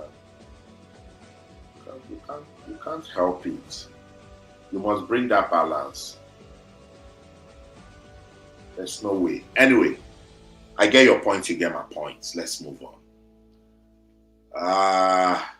You guys should let Francis rest. You guys, it will shock you. It will shock you. Victor Koba, Uche Nakalu was in that team. He will be two, but didn't get any. No, Iwobi was not in the 2013 team. Iwobi joined the team in 2015. That was when Iwobi joined the team. He wasn't there. Yeah, my Jide Agbe quality and experience was undeniable. Sugar Zaddy, Austin Ozo is not good terms. He's not in good terms with a couple of the older players in this current squad. Case in point, in the Victor Osimhen. The Elite boys see him as a joke. Well, he's a professional. He's playing in Cyprus. They play for Europe. Let's leave all those things. He's a professional player. Okay. Owulewa, where are you? Let me bring in my people now. Guys, just in case you're watching, thank you so much for joining. Thank you so much for your time tonight as we take a look at the Super Eagles and their World and their Afcon. So that's the list right there. If you've seen it, I'm showing you again. Super Eagles squad for the 2025 Africa Cup of Nations. Let's change. Scroll. Let you see the complete list. What do you guys think about Paul Onuachu coming back to the team? You've been talking about Francis Uzoho forever. Paul Onuachu coming to the team. What do you guys think? I'm seeing your comments on TikTok. Keep it coming. I'll still go back to it. But I want to know what you guys think about the return of Paul Onuachu with the forward lineup. What can Paul Onuachu bring to the team? Tell me. Paul Onuachu return. Yeah, so it's all about the 2025 Africa Cup of Nations. I want you guys to see the group. It's now 10 days to go. 10 days to go. Big tournament. Arguably the biggest football event in Africa. Am I saying arguably? It is. It will run from December the 20th till the 18th of January 2026. Morocco will be hosting. Yeah, so if you read, seeing what I'm scrolling, I'm giving you some details about the Africa Cup of Nations that you can use, vital information that you can use. Paul Onuachu is well deserved. Sugar Zaddy 77. But what will he get playing time? And if he has playing time, can you confidently say Paul Onuachu is the guy that can lead Super Eagles defense and give us goals? The number of times he has played for the team, of what quality did he bring to the team? That's the question I'm asking. So yeah. What a terrible list. Ouch, sorry. Yes, Uzo will shock us like a basket. I'll pour water through. You guys are vexing. Charlie. Yeah, I see my people on Facebook. Thanks so much, Stanley. I love it when my guys on Facebook join the conversation. Good morning. Good morning in Nigeria. We're just about getting to 12 midnight in the United Kingdom. It's 11:51 p.m. Good morning, Stanley. Thanks so much for joining. Thanks so much to everyone that has been with me from the start of this live stream. Always a delight to have you guys. Colexi, this list get a CD. Shell hand on it or not? Take question. Pick the cover. How on God's green earth do you explain 31-year-old Usman and Salim Fago? My brother, that's what we have at the moment. Okay, Eagles Tracker, I'm bringing you on now. Eagles Tracker, come on in. I'm going to drop. You know, I've seen it. Eagles Tracker is the one teaching me all this thing that I do on live stream. Private chats, Eagles Tracker. Let me see if I can bring you in. Eagles Tracker. Well, Eagles Tracker, I cannot. I'm just going to send you Eagles Tracker. Click on the link right here. I've dropped it. IoT, get on. Let's start it. So right after Eagles Tracker, I'm going to get other persons to join. Whatever, if you are, click on the link too. So Eagles Tracker, I've dropped it. IoT, get on. Click on it. IoT, clock it. So guys, that's what it is. Let me bring the list again so you see it. The complete list of players invited by Coach Eric Shell for Nigeria's Afcon campaign. Feed on it and tell me what you think. Are you excited? Are you pumped up? Have you been asking questions since you saw this squad list? Do you think that this is it? IoT, I see you. Guys, this is my live stream manager. IoT, good to have you. Thank you so much. IoT runs arguably the biggest Super Eagles brand online. No cap. You know, guys, I told you that I've been in this industry. So when I see who is doing the right things, I can tell you. So feel free to subscribe to his YouTube channel. He's doing a great job. IoT, welcome. Thank you for having me. Welcome. IoT, this list. IoT, you and Smith like can see now. Remember when I told you guys that you are Eric Shell?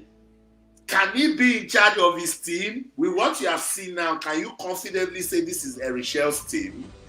You know, unfortunately, I can't say that. This is Eric Shell plus his ogas, his bosses. It's hard for me to believe that the coach looked at all the 500 Nigerian players around the world and decided that some of these people were amongst his best 28. Honestly, when I saw the list, I was surprised by a few things. I have to say that I was. You're surprised. A lot of my viewers are shocked. They are not expressing confidence. But let's start with the newbies. IoT, feed your eyes. 5 of them right there. Which of them excites you? Who excites me? I would say 2 out of the 5. Ryan Alebiosu. I'm really looking forward to seeing what he can bring. You know, I've been following him for the past few weeks. I've watched some of his games playing for Blackburn. You know, gone back to do a little bit of research on him. I think that going forward, I think I might even prefer him to Bright. Defensively, I definitely prefer him to Bright. It's interesting to note that at his club, he plays from a wing back position, so he's able to go forward a lot more. For Nigeria, he might be playing full back, so that might hinder him attacking wise a little bit. But I like the kid. I think he's a good player. Considering the fact that Olajuwon is missing from this tournament due to injury, to me, he's the next best to bring in. So I have no complaints with Ryan Alebiosu's inclusion. The only thing that people would say is that he's never been there, he's never even played friendlies, and now he's going to a major tournament. So, sometimes people tell you about how African football is very different, it's physical. Would he be able to meet those physical demands of playing in Africa for the first time as he's welcome to, Nigeria, he's playing in the Afcon?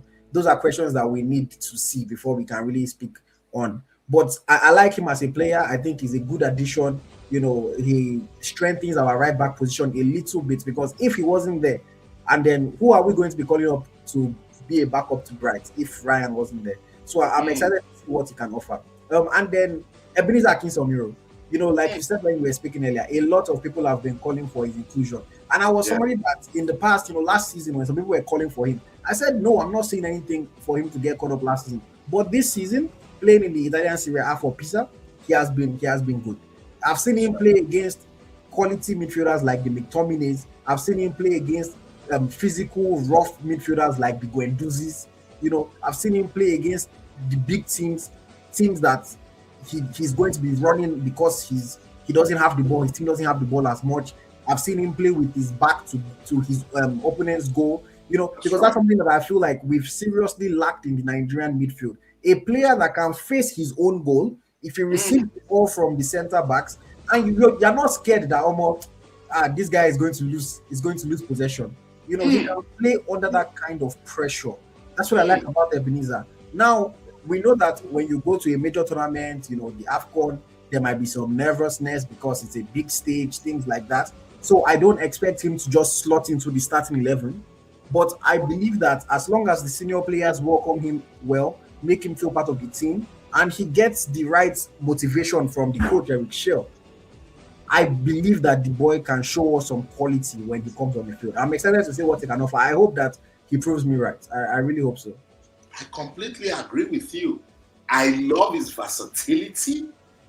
I love the fact that he doesn't take the ball and quickly want to pass it. I don't want to call the name of that person that will collect ball and will just collect ball, pass. He wanted to pass against the DR Congo, lost the ball, he scored us. Ebenezer gets the ball and think ahead. That is what is lacking. And you made a good point that the senior players should welcome him. Because when we tell people that national team football is not easy, they don't understand. First thing first, if you are good and you're coming to disrupt whatever has been on ground, it will become a problem.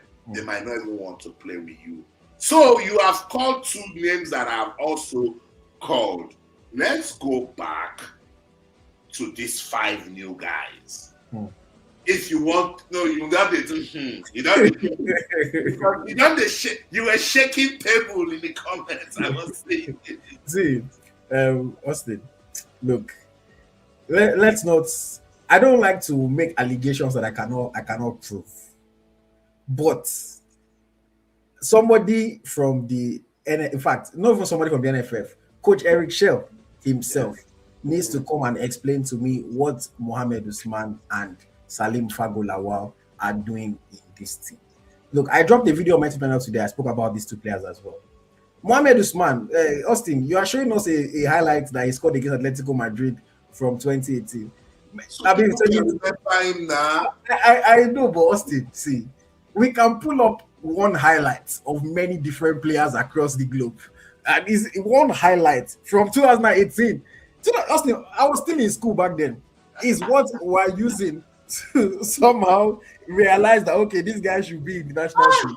Look, Austin, there is no basis for justification of his inclusion. I'm sorry. Look, maybe Eric Shell is going to come and tell us that, well, I'm the coach. I've scouted him. I've analyzed him. He has X, Y, Z qualities, and that's why I want him. If you tell us that, I will accept because he's the coach, but I would not agree or believe. This is a guy that is playing in Israel. And I'm not trying to knock, he's playing in Israel, that's why he should not be there. No, people like John Ogu were playing in Israel and were quality for us. People like Yakubu were playing in Israel our quality. Vincent Yama passed through Israel. So it's not the Israel factor. It's that he has not been doing anything in that Israel. If we consider and say, oh, he has some ability on the ball, because when I said, okay, if you compare him to maybe an Al-Hassan Yusuf, who is usually in the team, you can say, okay, Al-Hassan Yusuf is more of a defensive-minded guy, and then when you have Frank Onyeka, you have Wilfred Ndidi, Al-Hassan Yusuf is not really going to get on the field, So you bring in somebody that has a little bit more quality with the ball. Okay, but even that quality with the ball, I don't see it in Mohamed Usman. I saw it in one game that he played against Atletico de Madrid. I agree, but I don't see it. I'm not going to lie to anybody here and say I watch him week in, week out. No, I don't. I monitor his performances. I don't watch the games. But whenever I monitor his performances, I don't see anything that excites me. He doesn't score goals. He doesn't provide assists. He doesn't create opportunities for his teammates. There is nothing. His passing accuracy is not good. Like, I don't exactly know what you can say is the skill or the thing that he brings into the team. And like I said, I don't want to say his federal character. I don't want to say his allocation by region. But honestly, Austin, I cannot explain. And I don't know if anybody can make me believe that this guy adds something to the team. If he wasn't good last year, what makes him good this year when he's having a worse season than he did last year? I don't get it. And this is one thing that I always complain about. We water down what it means to play for the Super Eagles of Nigeria. Unless we just call them the Eagles, maybe we don't say they're no super again. Let's just say, okay, there's no super. Anybody that we feel like can come into the team. But I think that we are watering down what it means. And I also see, Austin, when I get messages from some players, I've got messages from players that are in Vietnam.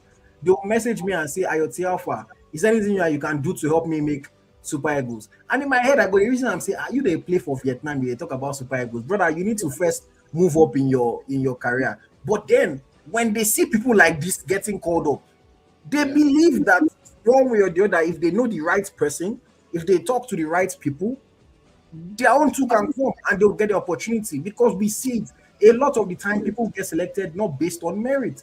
And I think we need to move back. I know that Nigeria, in our general society, where we do it anyhowness. But I think with the Super Eagles, we need to find a way that we can move back to a meritocracy.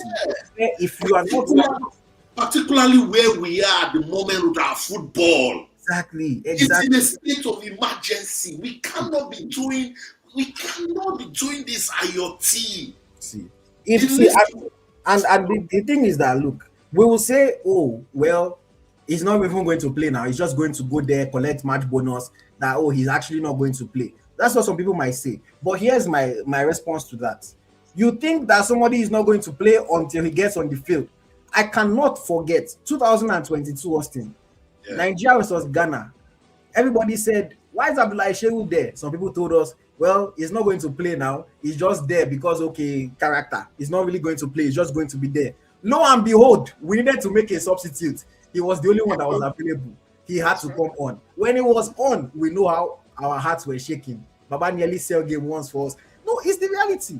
You would say he's not going to play until, God forbid, bad thing. One player gets hurt. Another player gets a red card. All of a sudden, you actually need to bring him on. And then you now start shaking and you become nervy about the whole situation. I see his own, I'm very mad about. I know it's not my decision. I'm just an opinionated person, but I cannot explain it. Now, let's go to Salim Fago Lawal. We know him from the 20 days. Salim Fago Lawal is currently having his best season of his professional career. I'll preface by saying that. But even his best season is not a great season. It's barely a good season. In recent weeks, he picked up some form and he got about 4 goals and 1 assist in his last 6 matches. So he's hitting up at the moment. But other than that, I don't see why he gets into the team ahead of, like some people have mentioned, a Philippe Otele. Otele did it since he returned to Europe. Since he came back from the UAE second half of last season, he scored bare goals for Basel. This season again, he has been playing well for Basel. Against Aston Villa today, I watched the game. He had a decent game for Basel.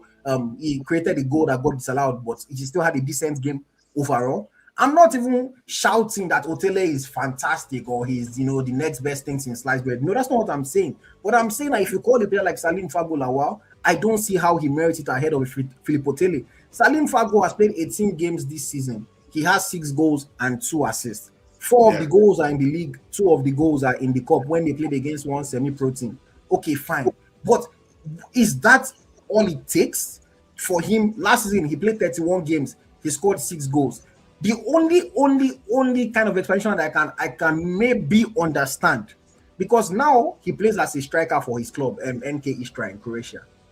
The only thing that I can maybe half accept is that we don't have any pacey strikers, and they want him as a striker that is just fast. And when would you pick him ahead of Olusegun Olakunle? Would I pick him ahead of Olusegun Olakunle? It's a very tricky question. Look, I don't think Olakunle deserves to be there either. So it's like you're telling me to pick between Sport Orange and Sport Apple. But look. But wouldn't you use who has been in the team? If I had to, I was about to say that if I had to pick one, I'll pick who has been there before. Yeah. If I had to pick one, I'll pick who has been there before. I cannot explain it. And see, Eric Shell, he's becoming a very dishonest man, I must say, because he did an interview with the legend, the mathematical Sheikh Odegbami. I watched the interview, and Odegbami asked him about how he brings players into the national team, especially new players, and he said you either have to be doing better than who is already there, or in serious form that he cannot ignore you. This guy is not in serious form that you cannot ignore. He is not better than who is already there. So what is the criteria for his selection? And I'm not trying to, they say I'm a poor son for Person Gary. I'm not trying to rain on his parade. Look, the boy is 22 years old. He's going to an Afcon. It's a big moment for his career. But then the people that make these kinds of confusing selections, they open up these players to criticism. They open up these players to backlash. Because had they not even put his name there, I will not be talking about him. That's how quote unquote irrelevant it is in the Nigerian football conversation. Nobody talks about him. I've been doing a podcast for the past 2 years. I don't think I spoke about him once until they put him in the provisional list. That's the first time I spoke about him. He's not even in the picture. And then suddenly you tell us that he's among the best 28s that Nigeria has to offer. I can never believe that. It's tough. Let's talk about Nnadi. You have interviewed him before. I've watched that interview. Does he also deserve this color? Tochukwu Nnadi, deserve is a very tricky word. I don't know if I would use deserve. No, but I mean everybody here, the coach will come out and justify that. Yeah, but I will say I think Tochukwu Nnadi is good for a color. I think I'm not mad at it because he's a young defensive midfielder that has a lot to learn, but he has good qualities that we can be excited about. He is somebody that if he keeps progressing the way he's progressing, I don't want to put too much hype on him, but I think he can be as good as Wilfred Ndidi. Really? I think he can get there. I think he can get there. The things that he needs. He's 23? He's 23 now, yeah? So how old is he? Maybe 22, 23. Yeah, he played under 20 in 20 what? 20 let me see. He's 22 years old. He's 22 years old. Yeah. He needs to time his tackles better. He needs to be more careful with his tackles. That's the only thing that scares me about Nnadi. He's very prone to a yellow card and some red cards here and there. And we saw, Alassane Yusuf made a cameo at the Afcon and, caused a penalty for the South Africa game. Because all these young players that have energy and like to run and like to tackle, they are very susceptible to it. We've seen even a big player like Caicedo got a red card against Arsenal the other week. So it can happen to anybody. But if you look at Tochukwu Nnadi's record, 1 in every about 2.3 matches that he plays, he gets a booking. So he's the kind of guy that when you put him on the field, he's probably going to get a booking. And the reason why he gets these bookings is just mistiming the tackle. All those ones where you think you can get it, but then the striker just touches the ball before you, and now you've cleared him and you get a yellow card. Or just being out of position, then maybe you need to drag the person's shirts, just so that he doesn't beat you and concede an opportunity against your team. So I think that these are skills that he needs to get better at. But as an understudy to a Wilfred Ndidi, who some people already think should be phased out of the team, I'm not mad at him going there as an understudy. If you bring Nnadi on for 15 minutes in a match, I have enough confidence to say that go spoil the whole thing in 15 minutes. But I wouldn't say that he should be a starter. And again, when I look at the pool of midfielders that were in that 55-man long list that they released, would I pick him ahead of a Peter Agba? For sure. Yeah. Would I pick him ahead of... Will you pick him ahead of Santos Uche? They are not the same kind of player. That's the thing. But Santos Uche can actually do those switch for you. See, the thing is, Santos Uche, as a professional, and this is something that I've had the conversation and debate with many people since he started playing for Getafe.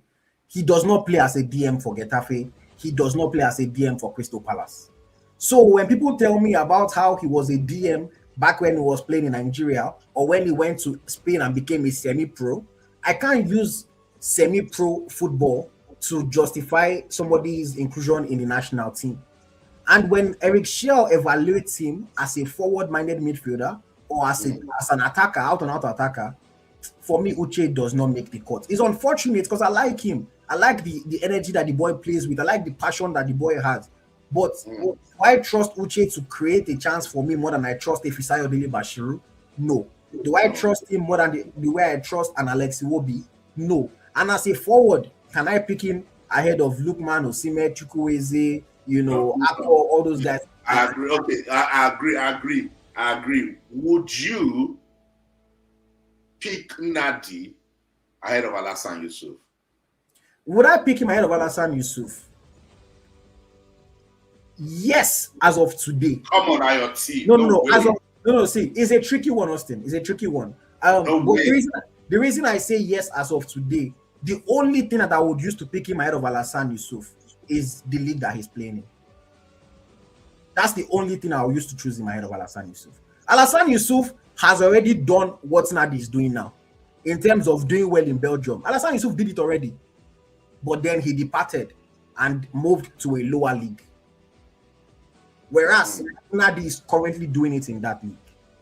If Alassane Yusuf was also still in Belgium for Antwerp, I would choose him. I mean, Alassane Yusuf at Antwerp was a solid midfielder playing for one of the contending teams in Belgium. Fantastic. It's just the fact that now he has gone to the USA. Yeah. But who took Alassane's spot? In Antwerp? No, in this Super Eagles list. It's Usman that took Alassane's spot.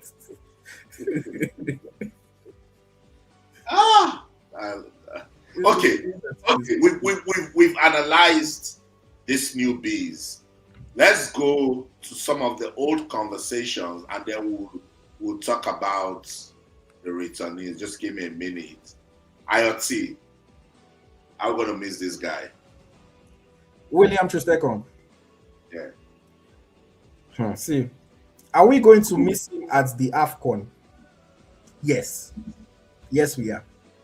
Yes, we are. They say that sometimes you don't know what you have until you lose it. Nigerians are going to find out a little bit what Ekong brings and what he has been bringing to the national. We're talking about a defender that could score goals for us. Not just random goals, but yes, some people might say it's penalty. But he also scored some touch goals, if you remember, from some set pieces, even in against South Africa at, was it 2021 Afcon or so, or thereabouts. Look, Ekong brought leadership that we needed to the national team. Is he one of the best players anymore? No, he's not. But could we still use an Ekong off the field and as an impact sub? I think we could. For me, I think Eric Shell disrespected Ekong a little bit too much for my liking. I feel like Eric Shell did him the way that Arne Slot is doing Mohamed Salah. Was it Eric Shell? Ekong led that protest. See, Ekong told those players we are not going to train. Austin, for me, it's even before the protest. Look, for me, I knew that Eric Shell and Ekong were in two different worlds from that South Africa game. Ekong scored an own goal against South Africa. Did he make an error Yes. And then he gets hooked off at halftime. Look, this thing, I don't think he was having a terrible performance in that game. I said the same thing too, and that's your captain. He made one error that led to an own goal. I agree. But was he having a terrible performance? No. When Iwobi made an error against DRC, did they hook him off at halftime? When Ndidi has made errors in the past, did he get hooked off at halftime? So for me, once Eric Shell did that, I was like, this man really, really does not like Ekong. And then, furthermore, we go to DR Congo just last month. Nigeria is getting to a penalty shootout. 5 minutes to go. You are subbing on a defender. Ekong happens to be the captain, happens to be a defender, happens to be your team's number one penalty taker. 5 minutes to penalty shootout. You didn't bring him up. You didn't bring him onto the field. What that says is that you feel like even 5 minutes, this guy will spoil the whole match. Even just 5 minutes on the field. So I feel like that was a bit disrespectful from Eric Shell. And now that the guy has said, you know what, rather than me just continue to spoil what I've already built, let me just pack my things and go. Maybe some people do not want him anymore. I don't know what exactly it is. That's why I said I feel like they're doing him like they're doing Salah. But I think we're going to miss Ekong's leadership. We're going to miss some of his goal contributions. Because when I look on the squad list now, is there any defender that I trust to score me a goal? Or that, not even forget trust, that I think can score me a goal? Maybe Shemi Ajayi from a few set pieces can try to get something. But how often does it happen? Awaziem doesn't score goals. Zaidu doesn't score. Bright doesn't score. Bruno doesn't score. Bassey got one handball goal against South Africa, but doesn't really score goals. Igor doesn't score goals. I'm not saying it cannot happen, but I think that's a quality that Ekong brings. At least from set pieces, he would have been somebody that the opponents would have to pay a little bit of attention to, and we can trust him in penalty situations. Would he have been a starter? Probably not. But I mean, I think he could have offered something. Agree, 100%. I had to just bring that up because my viewers were all coming for me, and there's some people were reminding me too that maybe because he's a quiet bomb with me, that's why I was doing it. I said, look, this guy has been dedicated.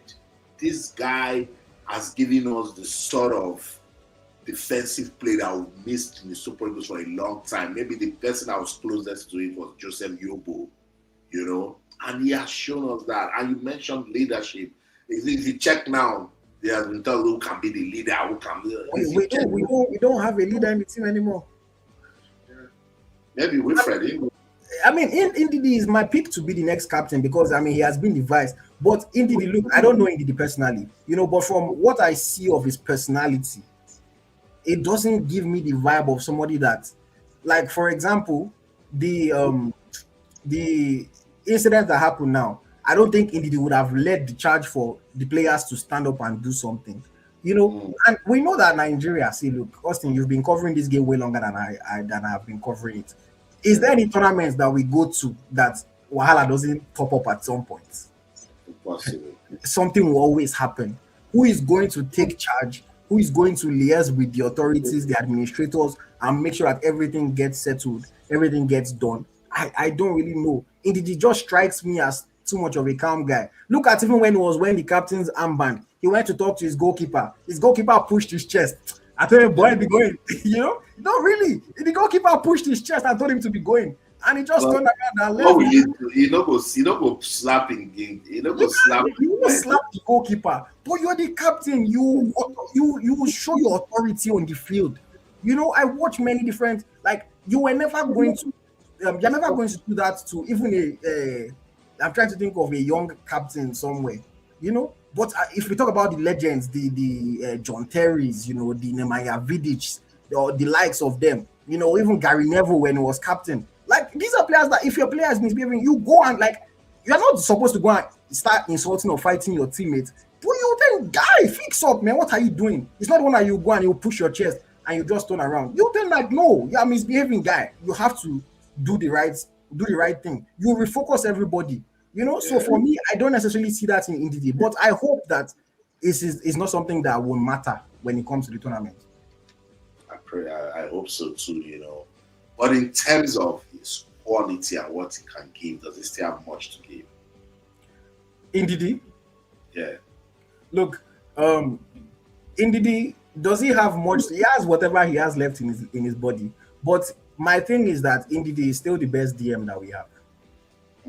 When it comes to a traditional DM, ball winning, tackling, interceptions, Ndidi is still the best that we have. Now I know that a lot of people are not happy with Ndidi's performances in recent months and things like that. But when I look at all the players, if we look their club statistics, if we look even their national team statistics, nobody wins tackles, nobody wins interceptions, nobody recovers the ball as much as Wilfred Ndidi does. It's just the reality of it. Is he as pacey as he used to be from some 5-6 years ago? No, he has gotten injured, he has gotten older a little bit. So these things have gone away from his game. Can Ndidi use the ball going forward? Is he a creative option? Is he somebody that can score you a goal? No, we've seen him shoot and we've seen him shoot terribly. So we're not expecting that from Wilfred Ndidi. But as far as that ball winner, that tackler, interceptions, recoveries, positional awareness, knowing where the ball is going to drop and getting there to get it, those second balls, I think Ndidi is still the best, so he deserves to be in the team. Would you risk him in a CM position? We saw that against Gabon, and he did show some sparks. Gave Osimhen that pass that Osimhen didn't score. Gave Chidera Ajuke that pass for the goal. Would you want to switch things up a bit with a Wilfred Ndidi to see if that can actually work? It's tricky because if you push Ndidi forward a little bit, who do you put behind him? Is the question. Tank, I would rather put Frank Onyeka to play that box-to-box role. Because Onyeka, we know, like his name implies, the tank. He has that energy, non-stop. He can run back and forth. And if he cannot run back and forth like that the entire match, he'll tire out by 60, 70 minutes. So I wouldn't necessarily risk it too much. We see, under Enzo Maresca for Leicester City, was it the 2 years ago? Yeah. He played a more attack-minded CM role, and he got his best goals and assist tally of his career. So he can provide some of that. But am I convinced that that's where he should play for the national team? No, I am not. I would still rather play him as a holding guy. When the opportunity arises, if he can bomb forward in those moments, and then the other person knows to sit, or when he sees a pass that he can play. Because one thing for me, I always tell players is that even if you're not a passing guy, if you see a pass, play the pass. At least attempt it.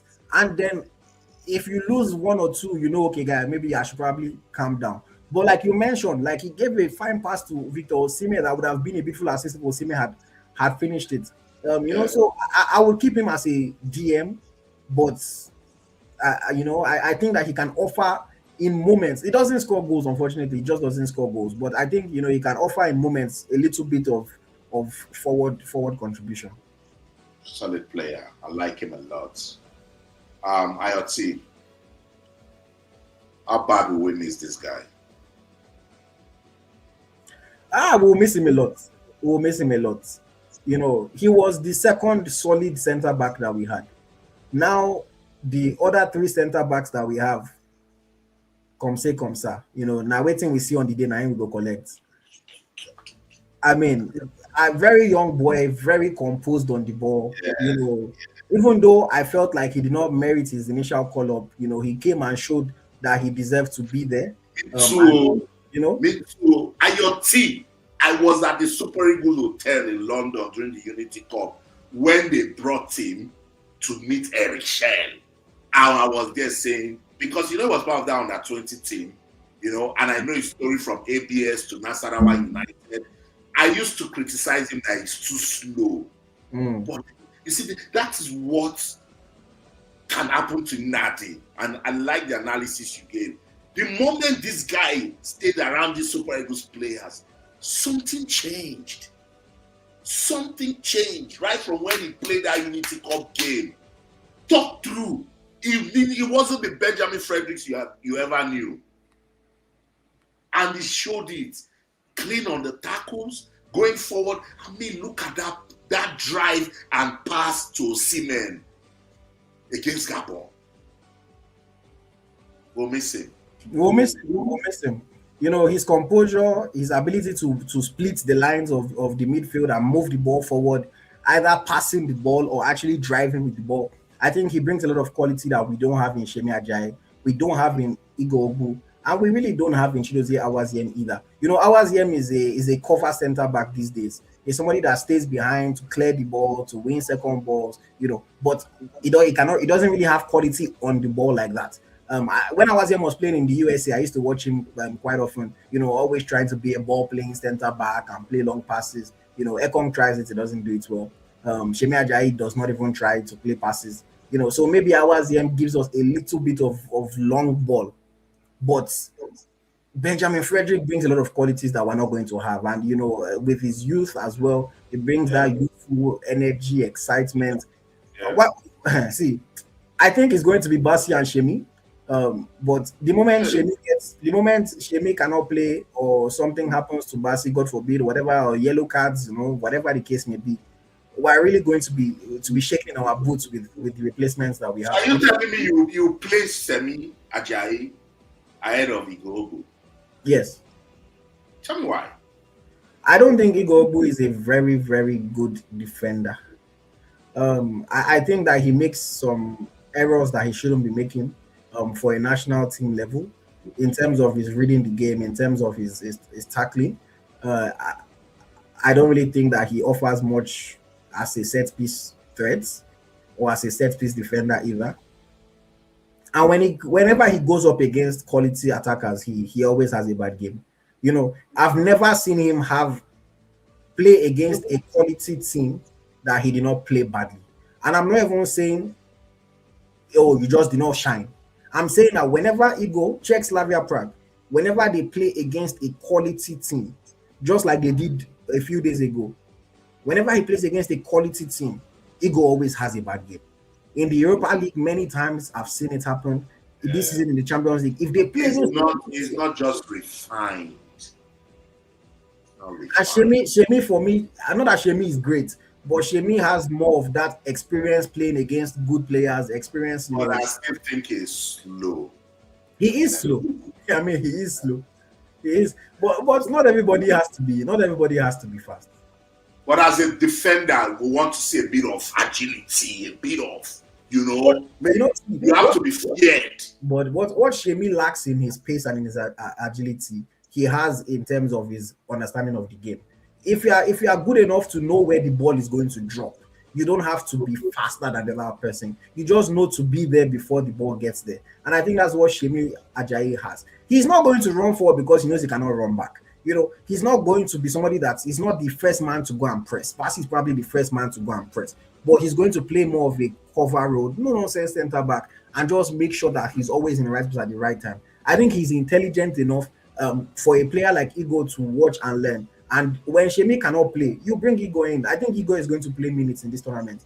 But I just don't have enough confidence in saying Igor is my starting center back. I like Igor. He's a guy that I talk to. And as long as we pass through the MPFL, we are still friends.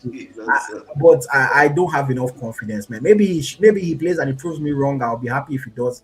Yeah. I've just seen him too many times against good teams. Against Tanzania, he probably will be fine. Against Uganda, probably will be fine. But once you start playing against some of the better teams that we might meet in the quarters, in the semis, he has to be refined. He needs better understanding of the game. There's still a bit of gra in there, so he worries him. And you could tell it's the foundation of the football that he had, That's part of the reason. But let's see some positives. What excites you about this squad? That at least they did not remove any of the players that are supposed to for sure be there.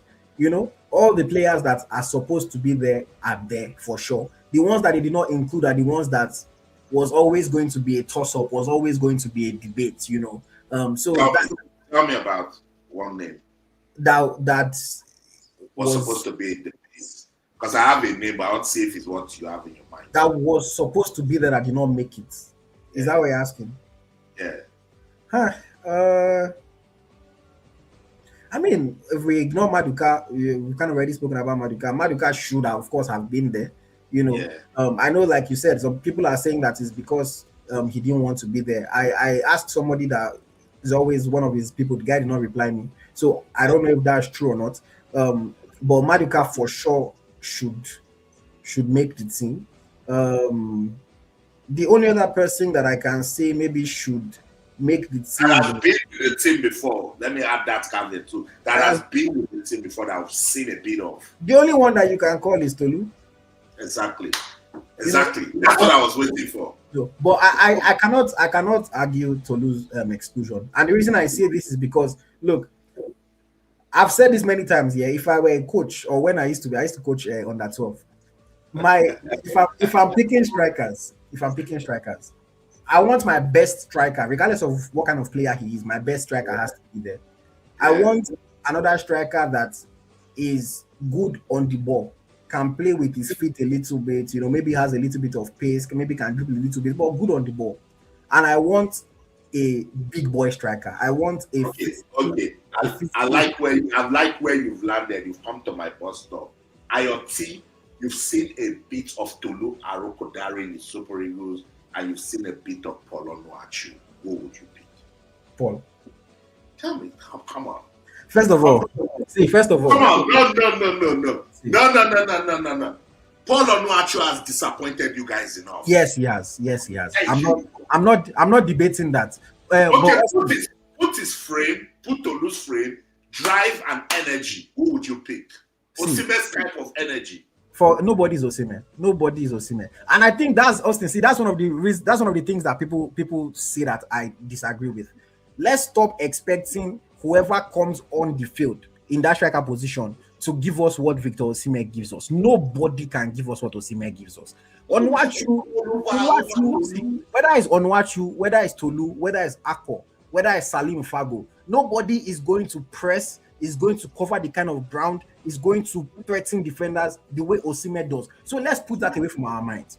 Look, Onwachu is the most informed Nigerian player, period, as far as going into this tournament. For me, that is already something that I have to give him. When I look at Tolu versus Paul, because I think that Tolu and Paul are fighting for the same spot in the team. They are both those big boy, big, tall, physical strikers. Onwachu's hold-up play is better. Onwachu's heading is better. Finishing, you can say maybe Tolu is a better finisher because when Tolu gets a chance, he finishes. So you can say Tolu is a better finisher, but Onwachu's hold-up is better. Onwachu's aerial ability is better. Onwachu is more experienced. For me, Tolu, the two goals that he scored for the Nigerian national team, one was God helped him, the ball dropped on. I'm not going to take it away from him, but the ball dropped on the line, was on the floor, he kicked it in. The second one was a Russian player made a mistake and gave him the ball, the goalkeeper, I think. And then one chance, one goal. That's like you want. One gift, one goal, I agree. But what I'm saying is that we've seen him time after time waste aerial balls. We've seen it time after time. He's wasted aerial balls. We've seen it time after time where his hold-up play, it just couldn't stick. And I even thought that that's something that he got better at, because when he was in his early days in Latvia and Belgium, he was terrible at hold-up. But he became better. But for the national team, his hold-up has just been bad. And then when you now add the fact that the guy only plays chicken change minutes for his club, he doesn't play. They bring him on when they're losing 3-0 and they just want to rest the other striker. They bring him on. Tell me how you joined the worst team in England and you are still the third choice striker. For me, I don't think that there's any justification for to losing. If it was included, I don't think that there will be solid justification. The only argument that works in his favor is that he has been there recently and Paul has not. But I think Paul is a better striker. Paul is definitely the more experienced striker.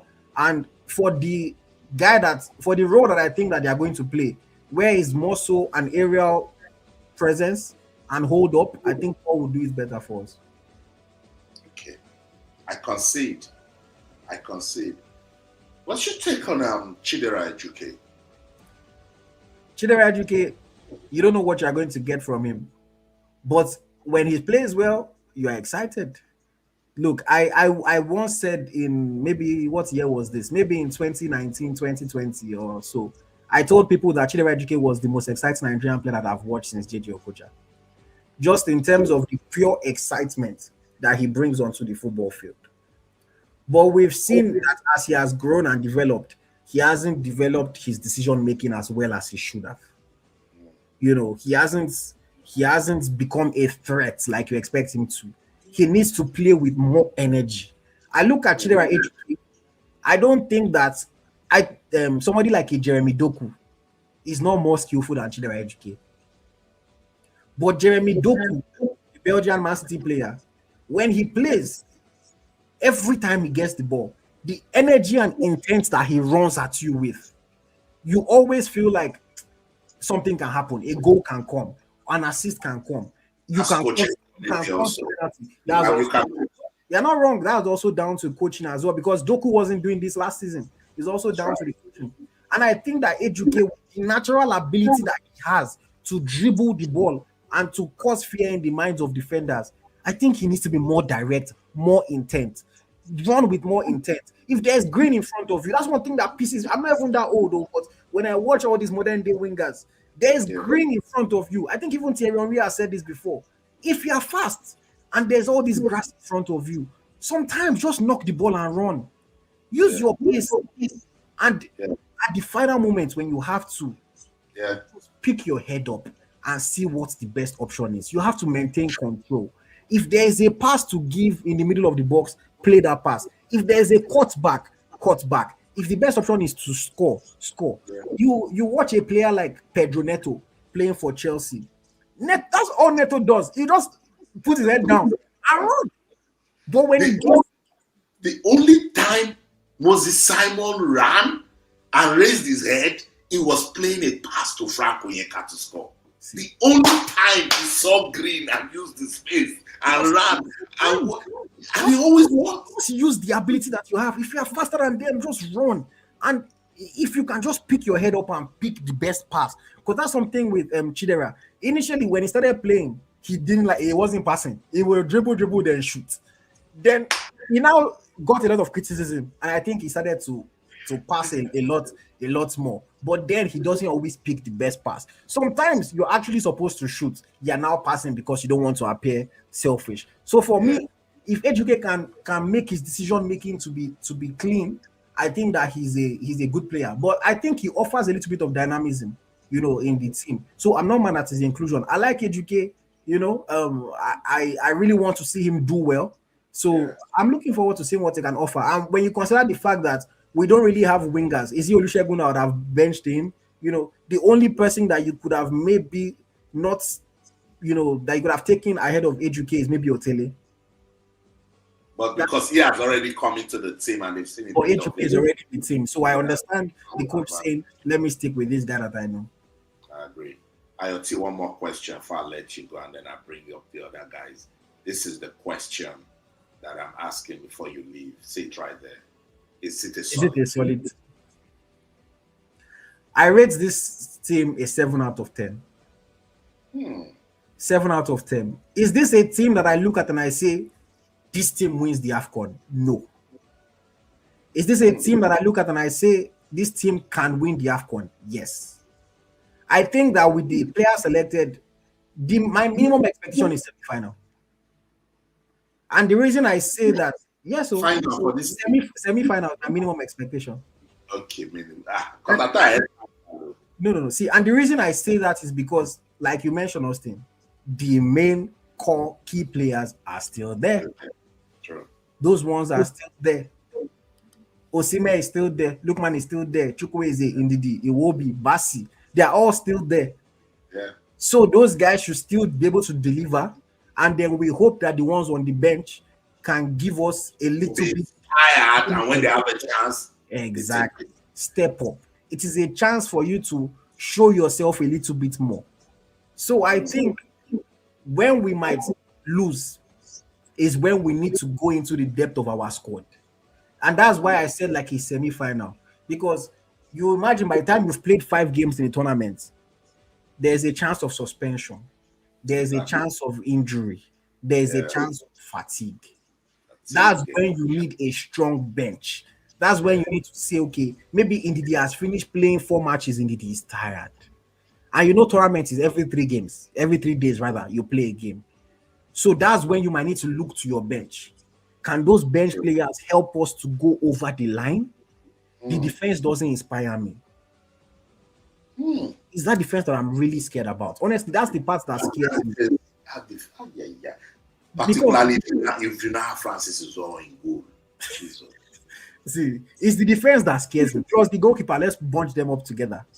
That's the part that scares me. So when we need to call on the depth of our squad, because again, I say this, and it's not my saying, but there's a saying that a team is only as strong as its weakest link. And for me, our weakest link is really weak. Is that defense? So we see it with even clubs when it's a long season, when it's a long tournament, and we need your bench to deliver. Sometimes the bench cannot deliver. But I think semi-final we go. I will hold on to your 7 over 10. I will hold on to your 7. It's reassuring. There's a bit of quality in here, and the bulk of the team have been through the pain of not qualifying for the World Cup, so that might be their motivation. This is the last. I thought that was the last before I let you go. Would you risk Rafael Onyeka in the squad if you have a chance to pick it? What do you mean by risk? Because he hasn't really played with the team on the Shell. Shell hasn't played him, yeah. Yeah, so because we have seen it, we know this guy's got that quality. The same thing at the last Afcon, Pizarro too was scared of introducing this guy. So if you have the chance, there's a bit of mix up here and there in your midfield. Would you turn and say, Rafael Onyeka, go make me proud? It depends on who we're playing. If we're playing against a team that we're dominating possession, I will. You know, if we're playing against a team that is out there, like we're already on the back foot, then I probably wouldn't bring him on as the midfielder to shore up my midfield. But if it's a team that I feel like we need to take the game to them, we're better than these guys, we should go and dominate them, then I'll bring Rafael on. Rafael has a good passing range. You know, he's not the most creative player, but he can pass the ball well. And good work rate. Yeah, and he has good work rate. You know, sometimes he can be caught out of position. I'm well aware. You know, sometimes when he plays against a midfielder that can change direction easily, he gets beaten. You know, it's not to knock him. I like Rafael. In fact, I have his jersey on my wall behind me. So that was what I saw, and I said, let me bring that in. so I like him. I like him as a player. But my whole thing is that if you watch, even at Club Brugge, whenever his team concedes a goal from just outside the penalty area, Rafael is always on the crime scene. Just like Sekou Nnadi is always on the crime scene. Rafael is always on the crime scene. Martinelli goal. See, when he plays against a midfielder that can change direction quickly, that can just go left, right, he is not as good in terms of following those players. But when he's playing against a team that he can control the game, that he can be on the front foot a little bit, I like him. So that's what I would do. Yeah, I'll say. Let me let you go. Thanks so much. Thank you very much. And always nice. It was a good come and choke mouth. I appreciate it. Thank you. I'll do this again tomorrow if you've got a minute. Pop in. No problem. All right. Tomorrow I'm traveling, so I might not be able to. But okay. Yeah. Okay. And get ready. I'll definitely be in Canada for the World Cup. That's the location I say I want to come to. I don't do US. Okay, we're here.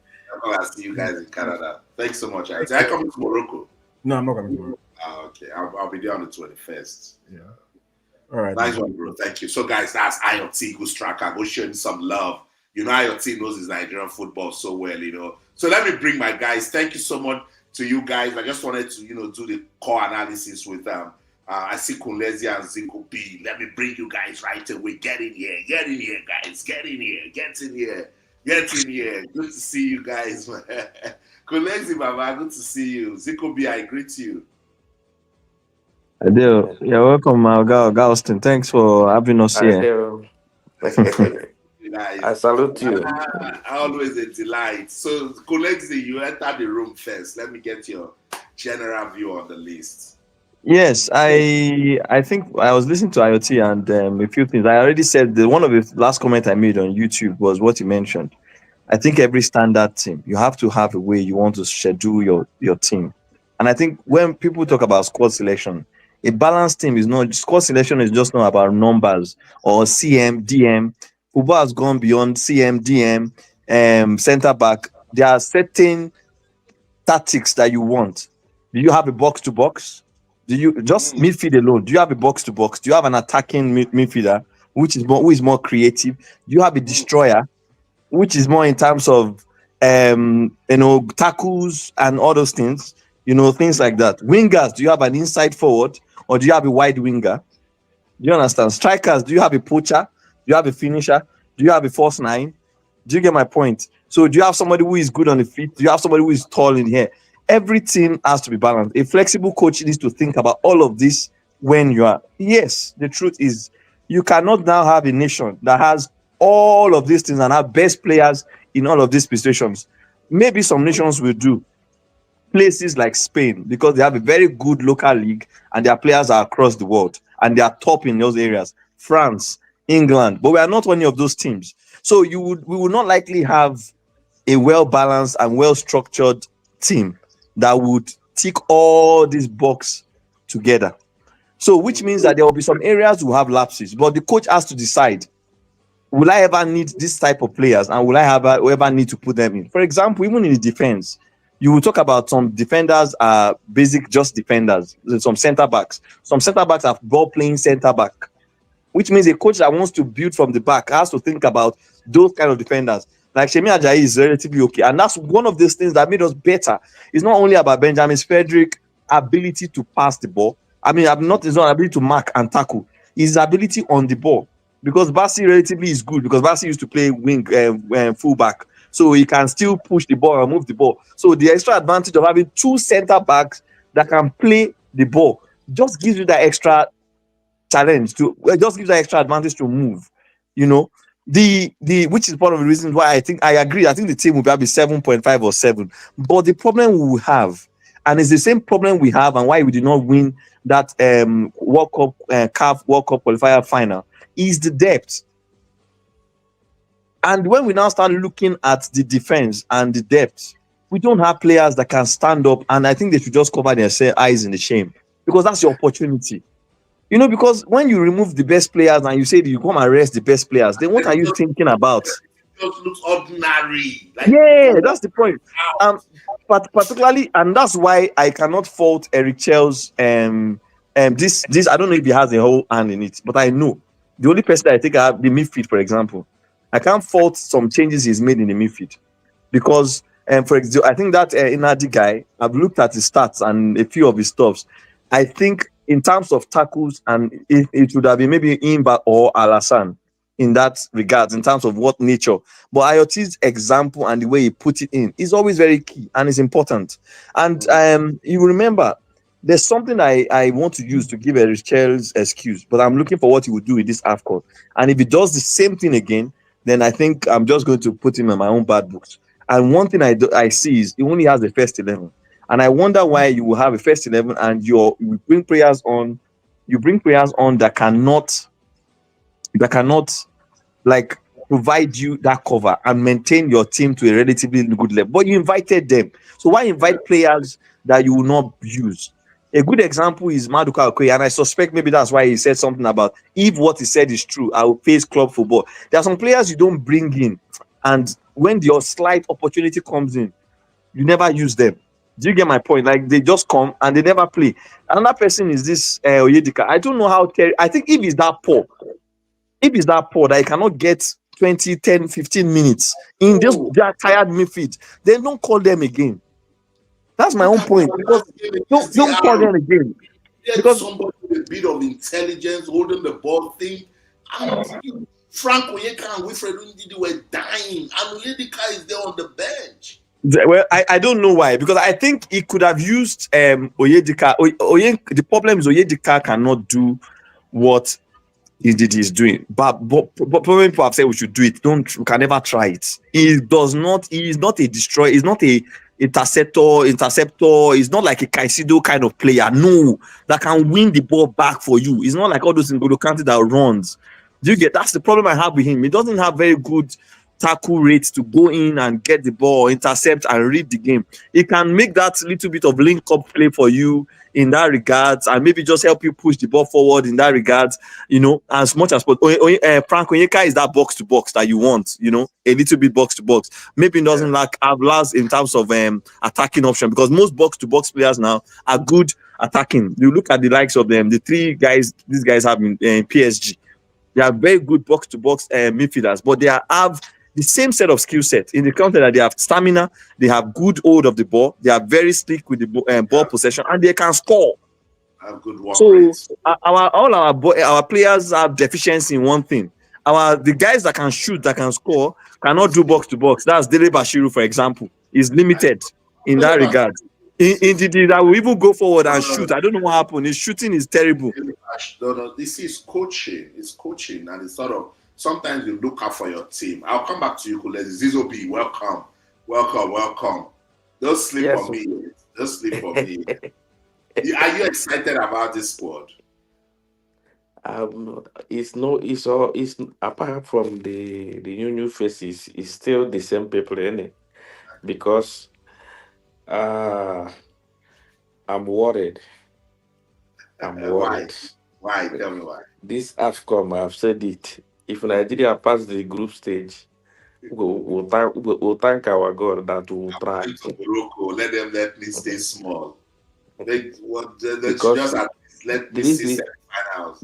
the reason why I'm saying this is, look at our left back, Sanusi and the Bruno. Bench. They can play. They have not played the last 2 matches for their club. Wing. That's what we have now. Zaidu has been with this team for quite some time. Same with Bruno. What else do you want? What else will we do? That's what we have. You look at the middle, Ugo, all these people, they play. But when it comes to, it will be like replacement. The only person there for me, I'm not even talking about Ajayi. Ajayi played average football. Ajayi doesn't play all these. If you put Ajayi against Senegal, that is when you will know that Ajayi is not good. Or you put Ajayi against, don't worry, you will see the match against Tunisia. You will see the Ajayi all of you are talking about. It will surprise you. Ajayi for me is an surprise who? Defender. Ajayi, the one I'm watching in Hull City. I don't think you guys are watching Hull City match. I'm watching it every weekend. Ajayi is not good. I'm telling you the truth. I've watched him several times. He's not bad when he plays for Super Eagles. What are you saying? Which match have we played apart from the DRC Congo? He played nonsense. See that match. He would have stopped that guy from crossing that ball. Assuming he make 1 or 2 steps. What that guy would have done is to turn and pass that ball back to the midfield. But he gave him space to cross the ball. Okay. Let me tell you, if he's somebody that is good, he will not allow. As soon as he will make that mistake, we have 3 to 4 players tracking back. All of a sudden, we didn't see anybody. We only see Ndidi and that Congolese striker. So wait, is this a solid team? It's not a solid team. I'm not gonna lie to you. The reason why I said it's not I have told. There's a program I joined. I told them the problem of Nigeria is midfield.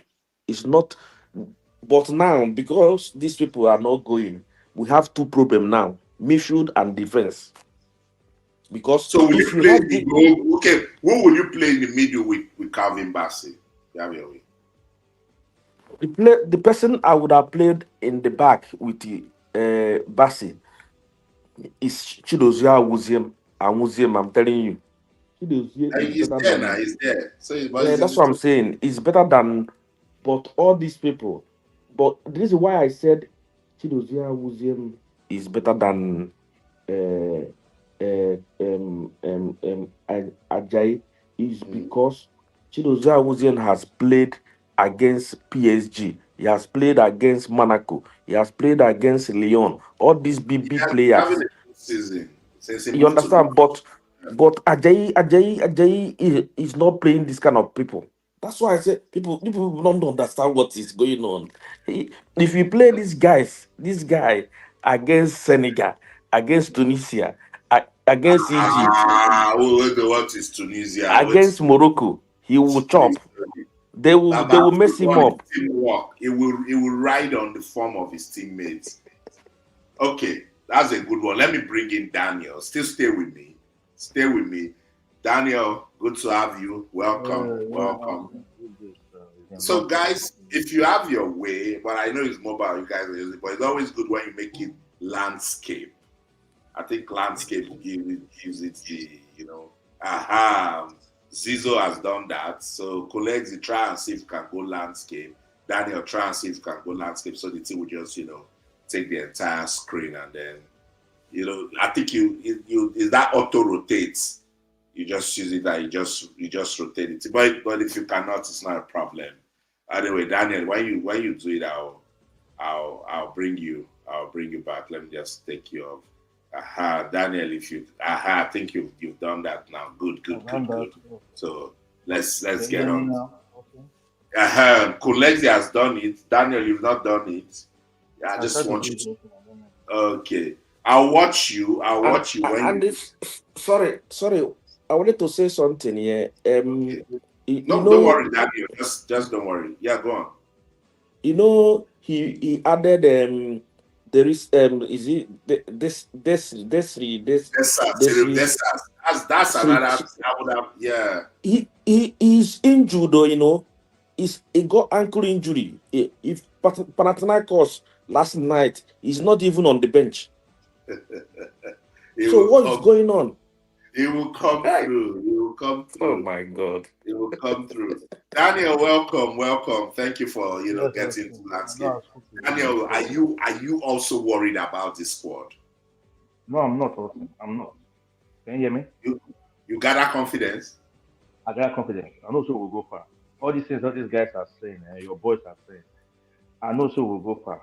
We'll go beat Tanzania, we'll go beat Uganda, we might even beat Tunisia. The only problem I have with the squad is the Mariko Okoye not going. But no problem. Instead of playing Ajayi, just as that man said, I'd have played Awaziem. Awaziem has been playing with the Super Eagles since 2012, 2013. I remember Awaziem when I was supposed to go to the Olympics in 2000. Was it 12? When he played in the rock of that defense, or was this, I think 16 with Osimhen, where it's been a good cover. It's been a very good cover. Yes. So I trust Awaziem very well. More than Ajayi. I have confidence in the team. I saw the list this afternoon. I know people don't like this, and I'd love to see Iheanacho there. People might not like it. Iheanacho makes sense to me. He's one player. 1 second. Yeah. I trust Iheanacho. I got confidence, and I know we'll go far. And also, mark my words, we feel beat Morocco in that final, and we'll beat Morocco or Senegal. When it comes to the big boys, I know we can play them. This World Cup qualifier that we bottled, I have a feeling that these boys were tired. I've been listening to all kind of podcasts. I hear people talk. It's not easy to play 120 minutes of football and rest for 2 days. That is the main reason why we lost to Congo, DR. If they are giving us extra 4 more days, we would have been in Congo square and fair. 3 minutes of football, these boys were tired. Me, I play football. I'm 44. I play football, but I cannot play like these guys are playing anymore. Yeah. I tell you soccer. I tell you that. I don't know why our coaches don't trust Rafael Udica. I believe that in that game with Congo, if you have put Onyeka with Onyeka and try to rest Iwobi and put somebody else just to play that first half, I think would have been solid and beat Congo DR. But the coaches don't trust Rafael. I don't know why. Now, with this list that we have, I was only upset with the fact that Usman Muhammed, I have not really watched his game. Me, I will tell you, I think is this, is it, how do you call it, Northern Quota? No, the show can That's mean why Northern everyone Quota. is saying that is the The Northern quota thing Quota. that put him The in the Northern team. Quota is what is causing this problem. And another point I want to put, that game with Congo is serious. I know Desert was injured. If Desert was there, we'll not be discussing this story now. We'll have beaten Congo. See, same series that we said did not show that he can play Afghan football. Was it not that game against South Africa or Lesotho that they now took him off? Okay, that stadium was no good. That stadium was bad. Let's be frank. Look at that stadium. That stadium was bad. That stadium was bad. You can tell. Is that no way? Or not got hurt?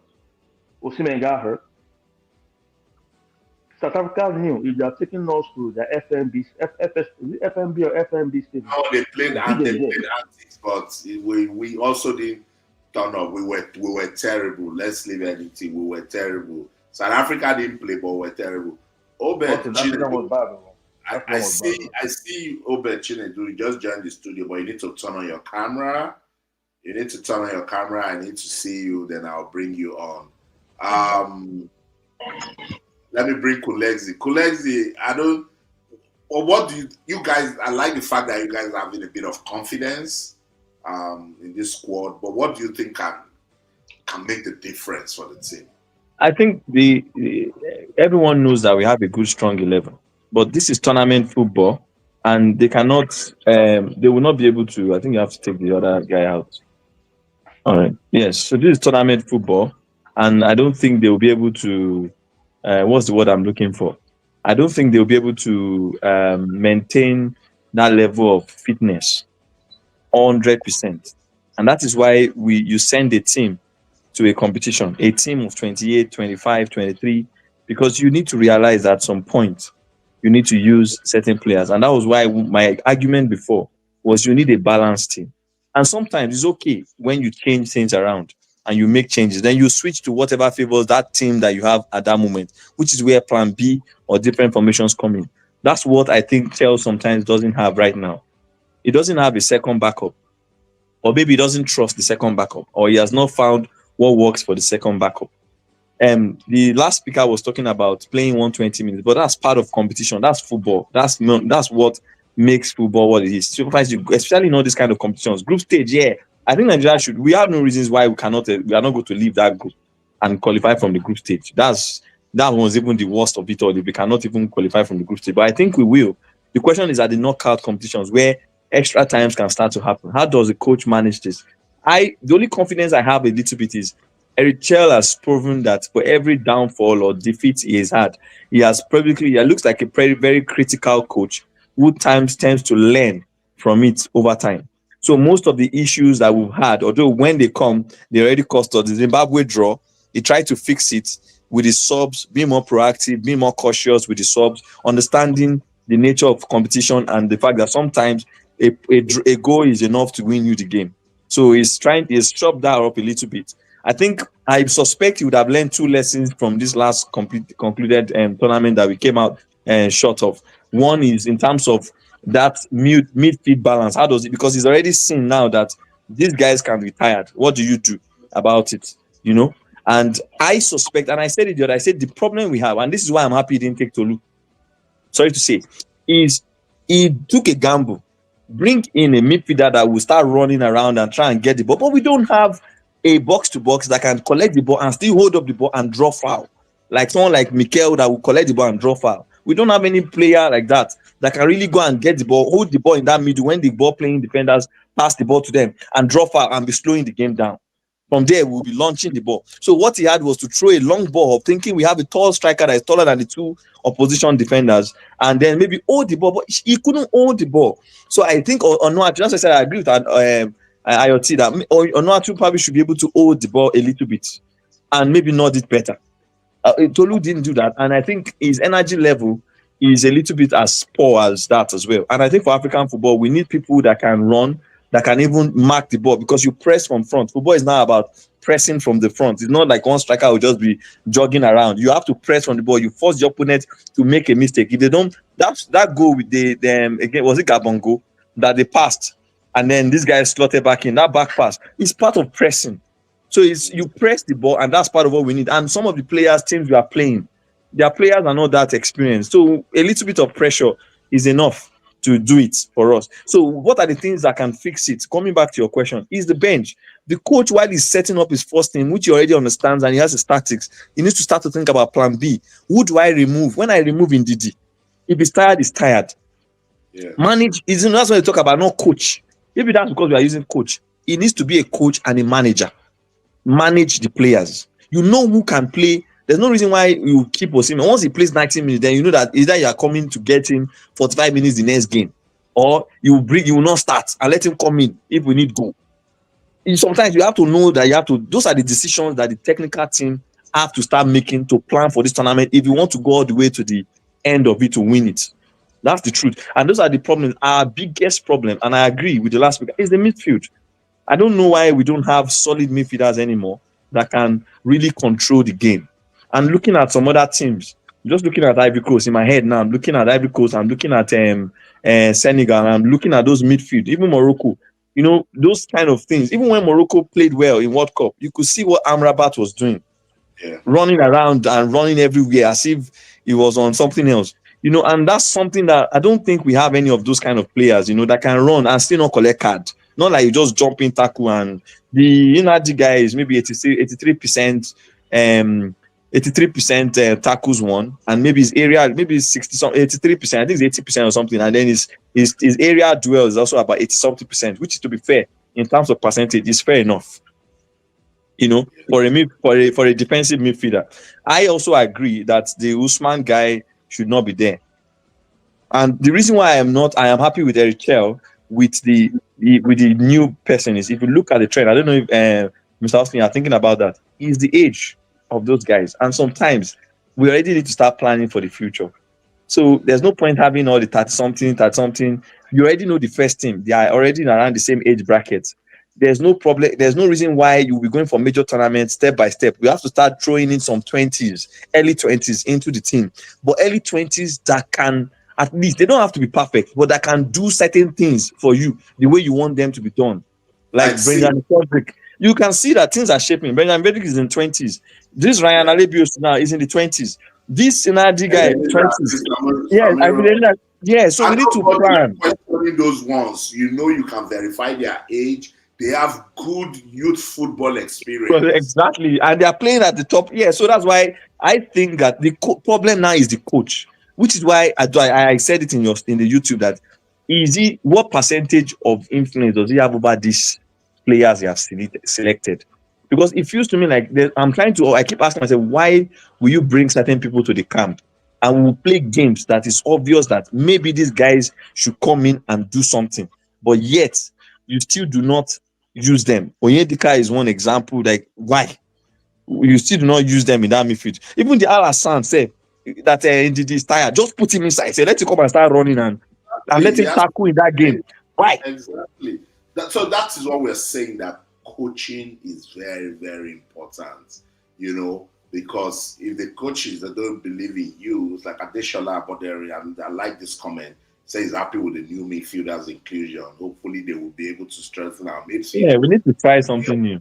You are happy about the new midfielders inclusion, but we have a Raphael Onyeka that has not played under Eric Chelle. We have Alassane Yusuf that has not played under Eric Chelle. Yeah, Alassane Yusuf now is not in this team, but we have cases of players who haven't really, played with the team, and that's a big problem. It needs to believe. Can I throw a twist, Mr. Austin, to your last statement?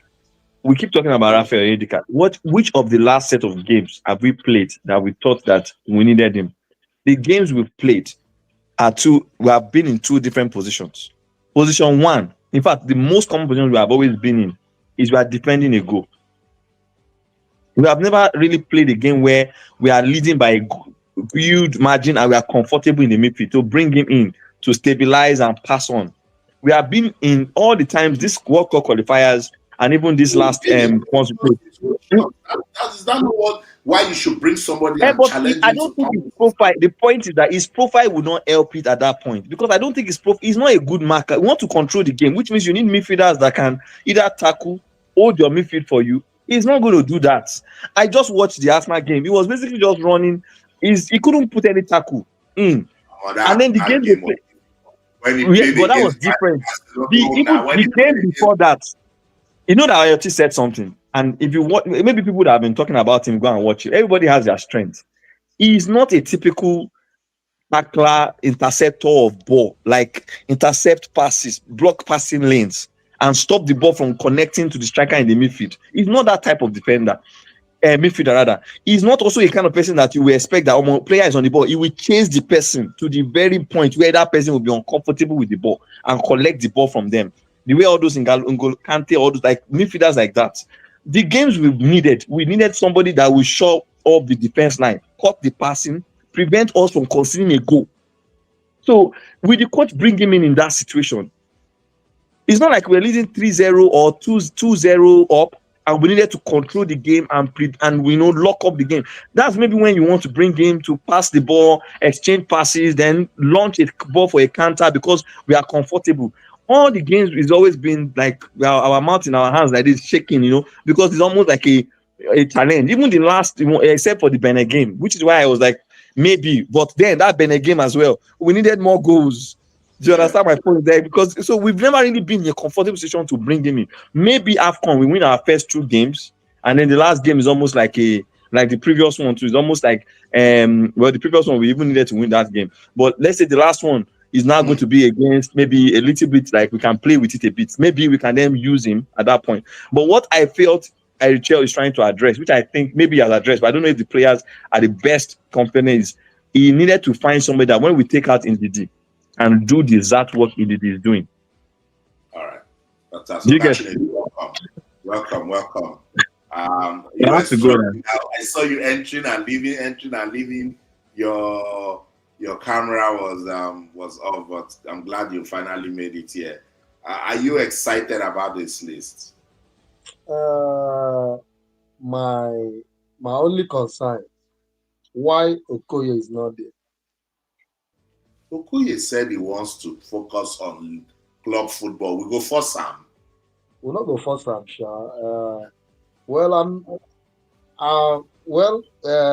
you can only use what you have. That's right. Maybe this is the best we have now. But the only problem I have, the only place I have a problem, I say our scouting team, are they not working or the NFF is not working? What happened to Kayode? Kayode is ready to play for Nigeria. Why can't I approach him? You can't say he's ready. You cannot say he's ready. Do you know they've been talking to him? Not be all of them. You know how we beg Eze? Eze at some point even visited Super Eagles campus, stayed with the players. If you can't force these players, particularly these young guys, and they see the nonsense that we are doing with our football management and administration. Malga, just last 2 weeks, your players were protesting about unpaid allowances. You think these players don't see it? That's the problem. We need to fix our football. Let our football look admirable for these guys to come. Well, I will not fault the coach. The coach, he used what he has on the ground. Let's just say that we have missed out the World Cup. I will say that we'll use this Afcon. Let's use this Afcon. Maybe we're starting. This is maybe even though we don't do well, but which I believe that we will do well. I believe in the coach. But can we start from this Afcon? Maybe start working, start doing things right. You understand me? You understand what I'm saying? But my problem is NFF.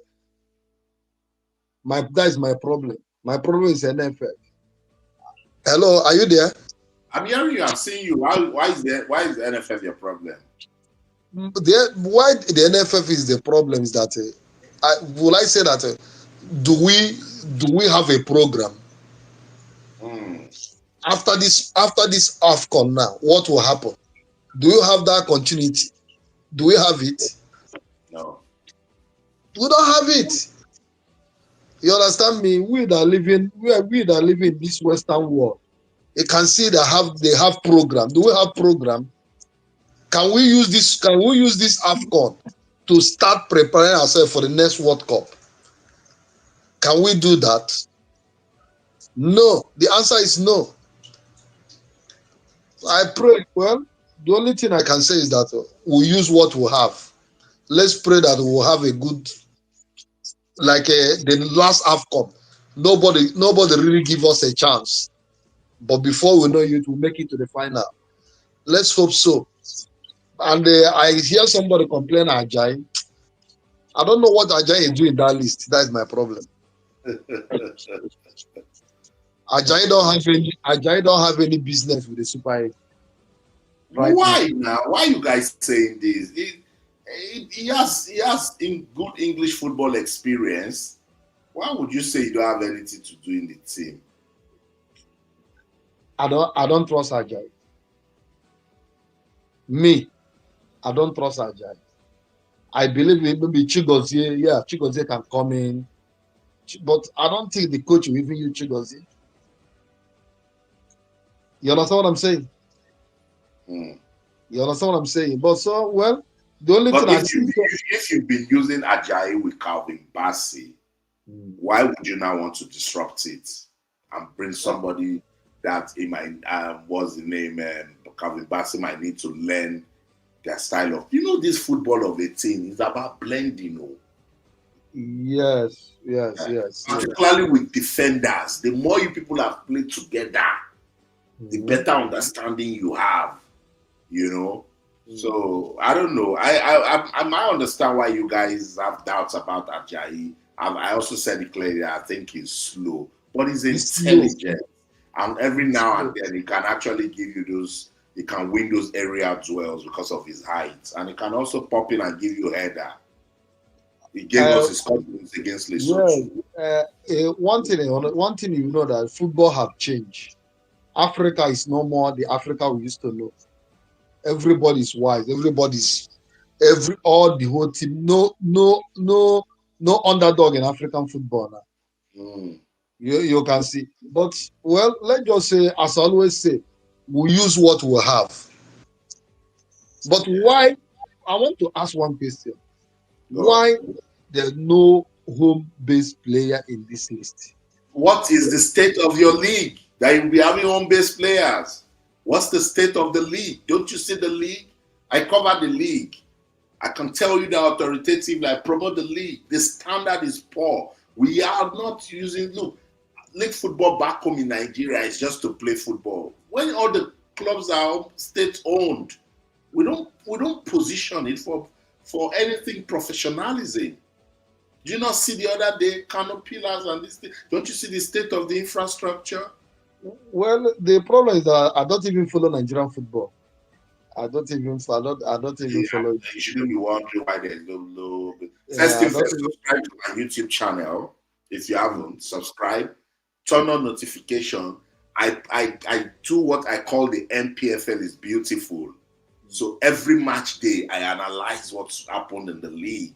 So you're going to know the league. I think that's the first step towards developing our football. Those of us who follow the league should be able to know, those of us who follow our national team football. See the 80s. How many people were playing abroad when we won Afcon? How many? See the 90s. Even if some of the players that were playing abroad were in that team, they were almost of the same standard with the guys playing in the league in Nigeria. See that time. See the guys who were abroad, Efan Koku, all these Western-born kids that time. They couldn't even make the team. Efan Koku struggled. It was a substitute. When Abe George came, struggled like this to enter team. Osaze, everybody was thinking Osaze played for Pendel Insurance. But now, look at the bulk of our team. There are people, you say, why can't we get Kayode now? So if you say, why can't we get Kayode and your NFF, they know this, you think they will ever develop your league back home? They will not, because they will easily go and get ready-made players, and so they will never work to improve the league at home. And my brother, I hope say say all these foreign ball players that they carry come, they just bring them because their quality. Business they inside them. I know. Uh-huh. That is what me and my friend were discussing this afternoon. Nigerian football, I can even remember Nigerian football is something else. It's not something to write, but I believe the only thing that make us to the only thing that make us proud in Africa is our football.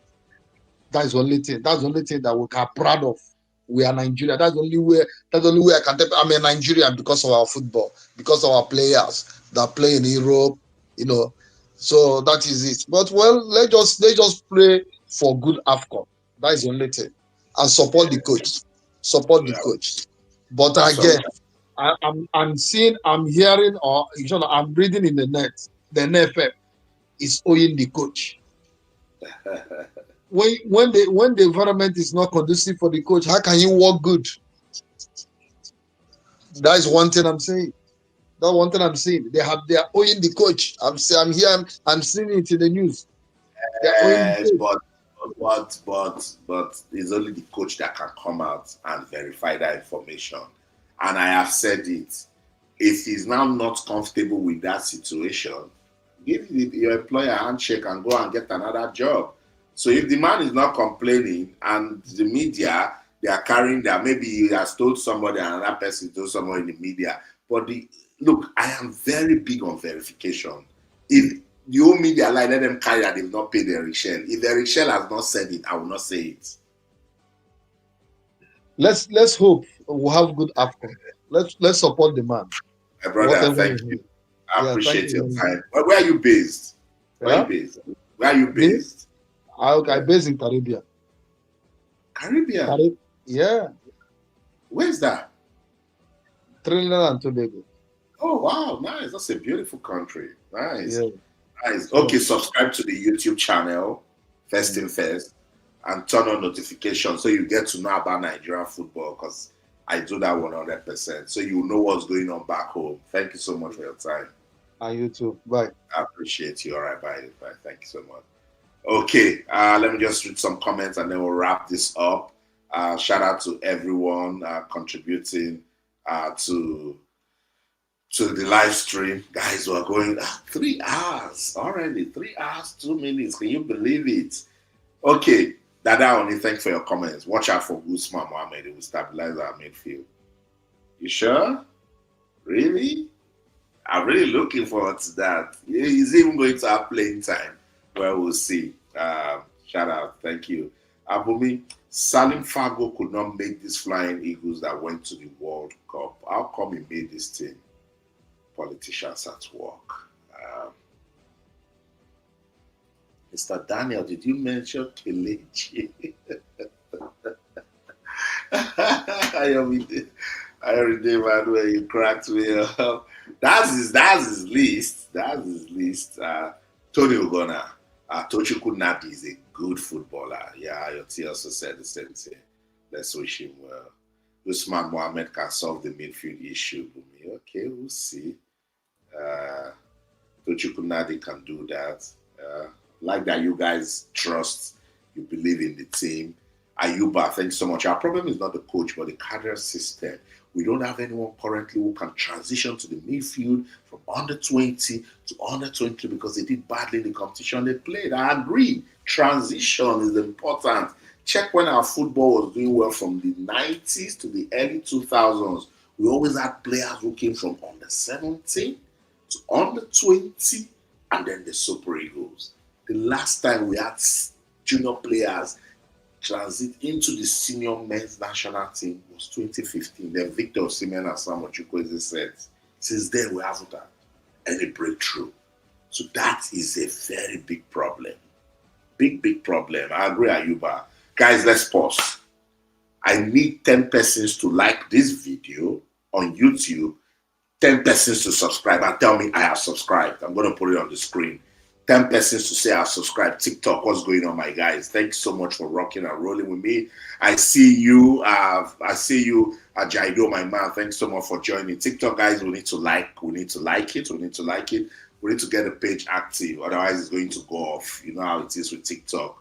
Let's get the page. Let's get the likes. Let's pump the likes to about 6,000. YouTube, I need you guys to like the video and subscribe to the channel.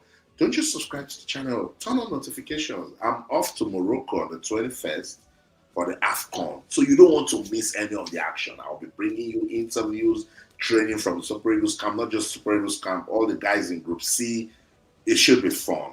It should be fun. So subscribe to the YouTube channel and turn on notifications. Shout out to everyone dropping comments. That's why I appreciate you guys by reading your comments. So let's keep it going. Bumi, Usman is the missing link in the middle. Bumi, you have to tell us what we don't know about Usman Muhammed. It's like you know him so well. I like that you guys have confidence in this team. You know, Waje Smart on Facebook, thank you so much. Forget it. Morocco is winning this Nations Cup. Nigerian team should have included more fresh, younger guys.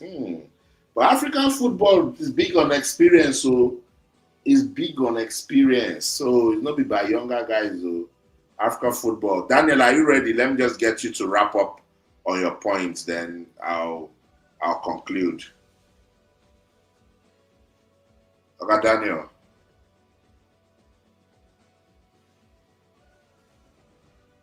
Hello? Okay, okay, Daniel can't hear me, so let me wrap that up with him. Okay, let's go with the loads of messages in here. Peter Akrelu, Rafael Oedeka has never been used by previous coaches except Finidi that used him once. He's not fit for national team. That's the bitter truth. But come on, Peter. Come on. How can you say this?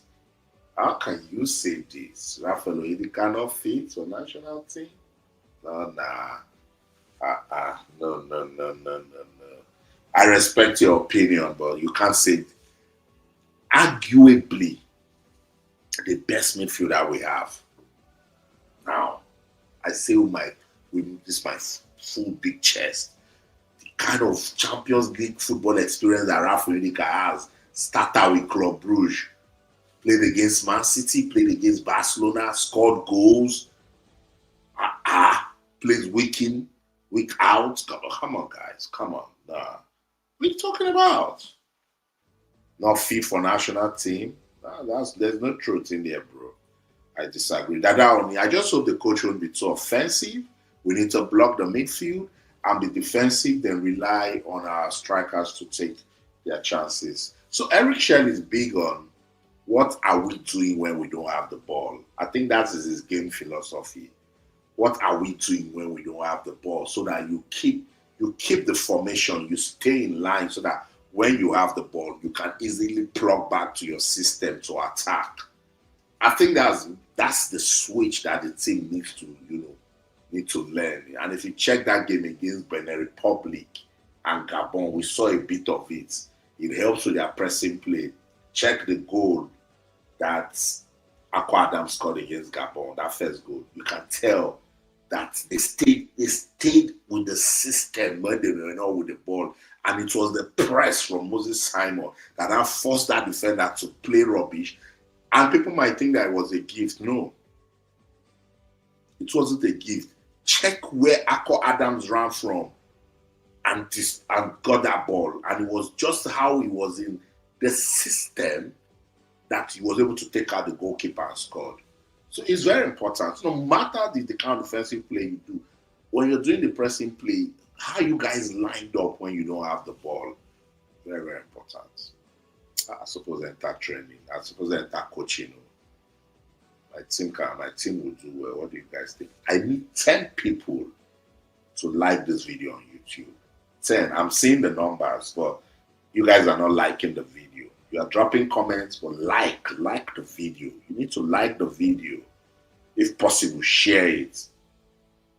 Let's keep the algorithm busy so I can keep talking to you.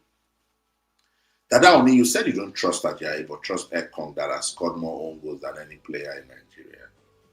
Does that now make him a bad defender? No, but I wouldn't say we don't trust Ajayi. We only said he's slow. He can be slow, but we didn't call him a bad player. Ajayi is the best defender after passing the team. There's no other defender better than him, not even Ekong. Ajayi stabilized the back three under Pisa. Is a silent worker. Point to Dubai. Well done. That's a point. David, Super Eagles is an average team. You cannot make it to the final, maybe quarter-final. We'll see. We'll see. Dadaoni. Just forgive him that the producer of this program, please don't just bring people who don't know football or who have the knowledge now locally. A lot of people don't have knowledge of the local league. That is why I'm taking my time. People are just big on European football, and I don't blame them. Betting is also part of the reason. And the visibility. European league is in their faces. So guys, again, subscribe to my YouTube channel if you want to know what's going on in the Nigeria Premier Football League. Subscribe to my YouTube channel. I give you weekly, not even weekly, anything that is big happening there, I give it to you. That only have liked and subscribed. Thank you so much. So I want 10. That only is 1. I want 10 I've liked and subscribed. 10. That only is 1. Oben Chinedu, thank you so much. I have subscribed, my brother. Good. Thank you. That's 2. Ogari, my guy, you don't show. Ogari will be here for 3 hours. You're late today. We've always been here. Daniel said we'll go far. So it's only 2 persons. I want 8 more people to say I have liked the video and I've subscribed.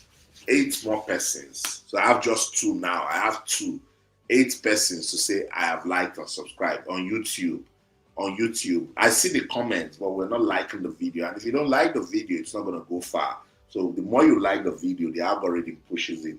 And if you want to share, you can do the same thing. So shout out to everyone that have been here with me since we started. 3 hours now. What are we doing? Right here in sports, entertainment, and so much more. I've been taking a look at the Super Eagles 2025 Afcon squad. So the squad, yeah. Coach Eric Shell, he has released the team that will, represent Nigeria at the competition that is kicking off in 10 days. Let me see, I'm trying to give me a minute.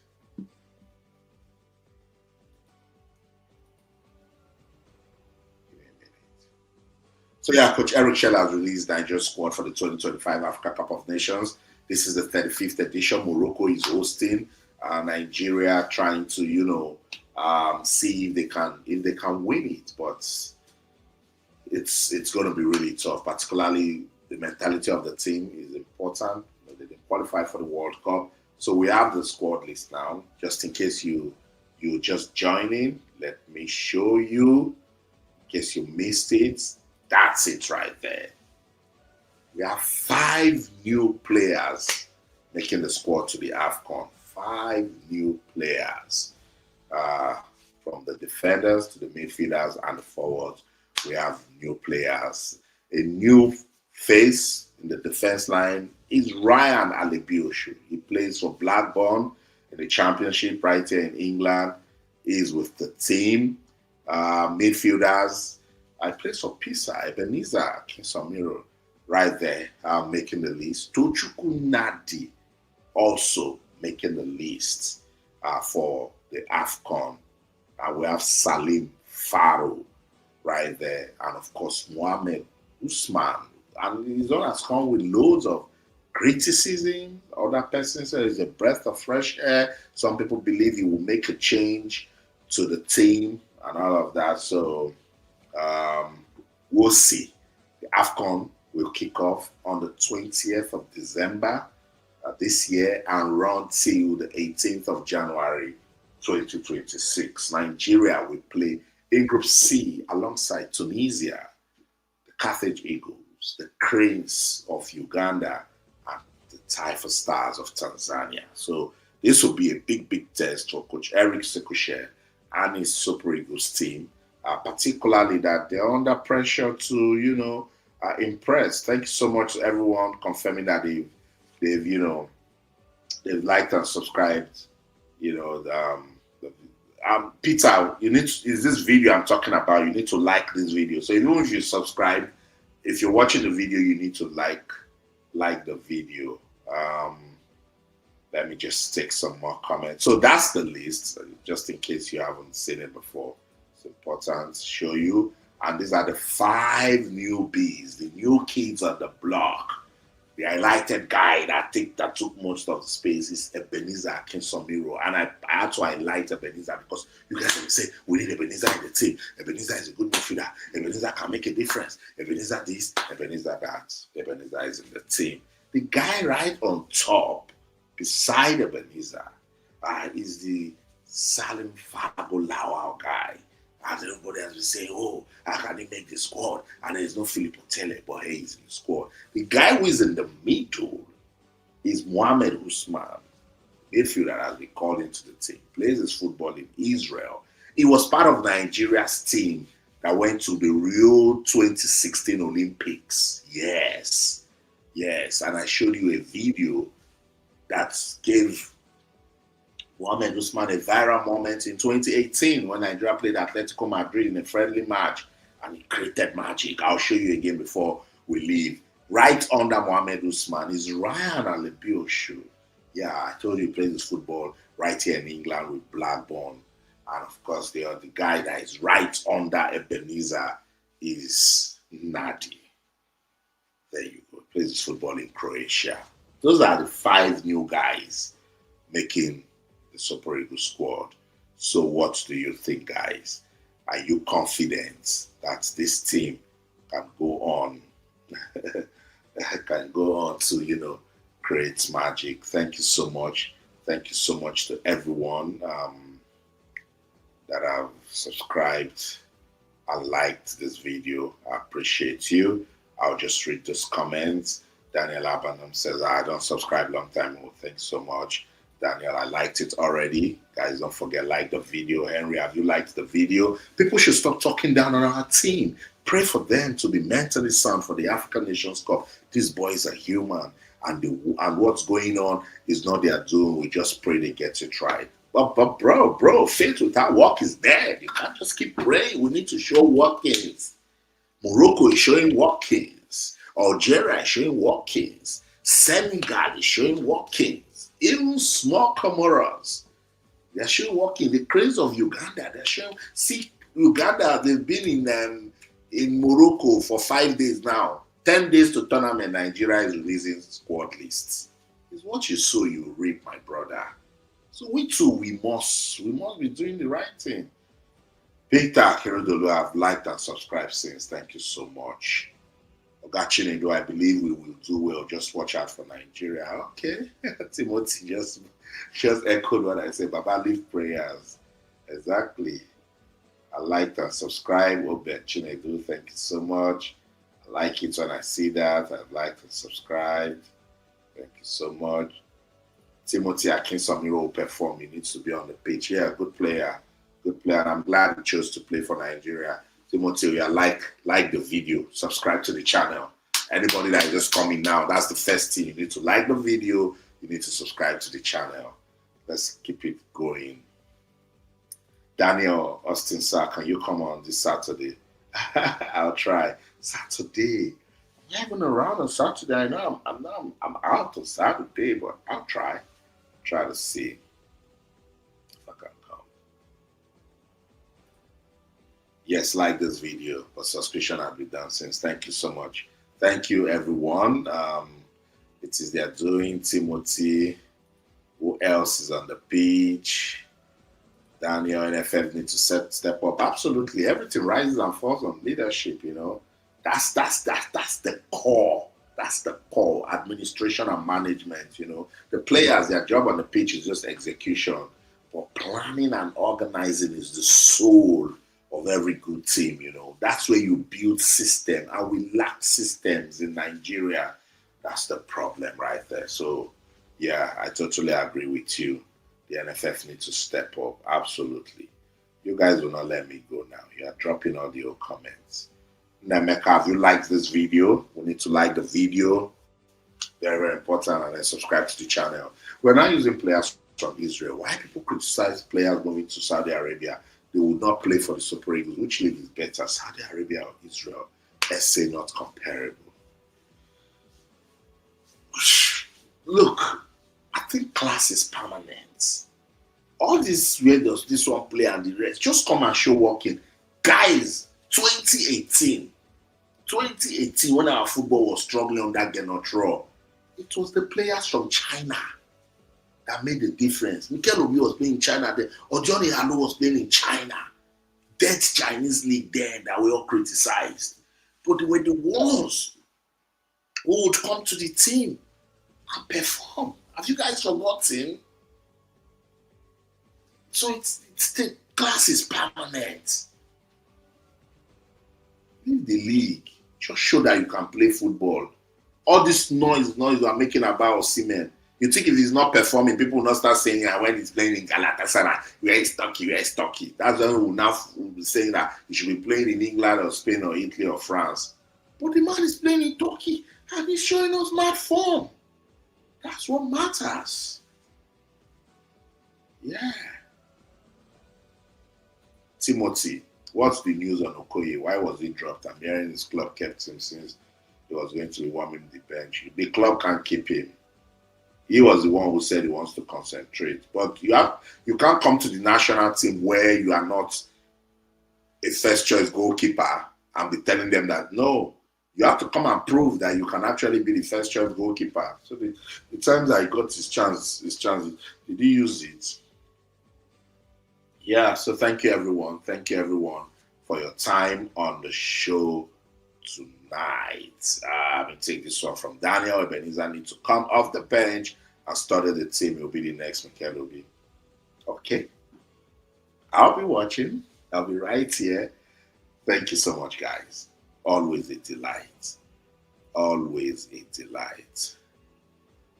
Austin, if any player gets injured for the tournament, can the player still be called up from the formalities?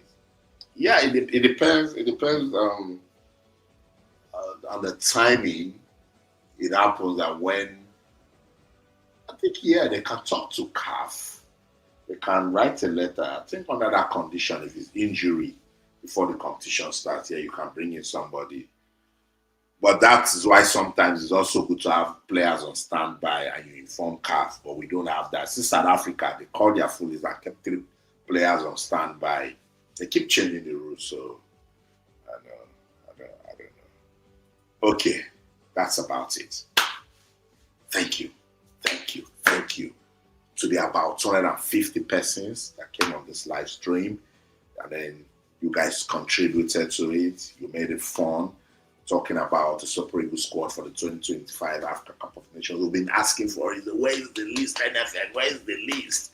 What's going on? Finally, the Nigeria Football Federation and Sékou Chelle, they released the list today, and I said it right there. I told you guys on YouTube, I tagged the 2025 Super Eagles Afcon list unveiled. No Okoye, Boniface, Uche, Akinsanmiro, Alebiosu in, and then on TikTok, I said it straight up, Super Eagles 2025 squad unveiled.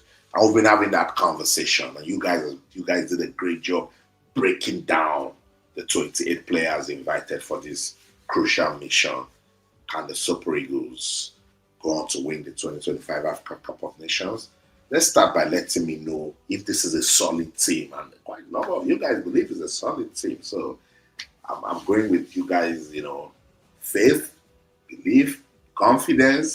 You guys are proudly Nigeria. Thank you. You know what? Because of the love you guys showed me today, I'm going to come back tomorrow. Yes, I'll come back tomorrow. We have some more conversation as regards the list. I know we also have, updates from the Maduka Okoye situation. And then we'll have a look at most of these guys that can actually make a difference. I appreciate you guys.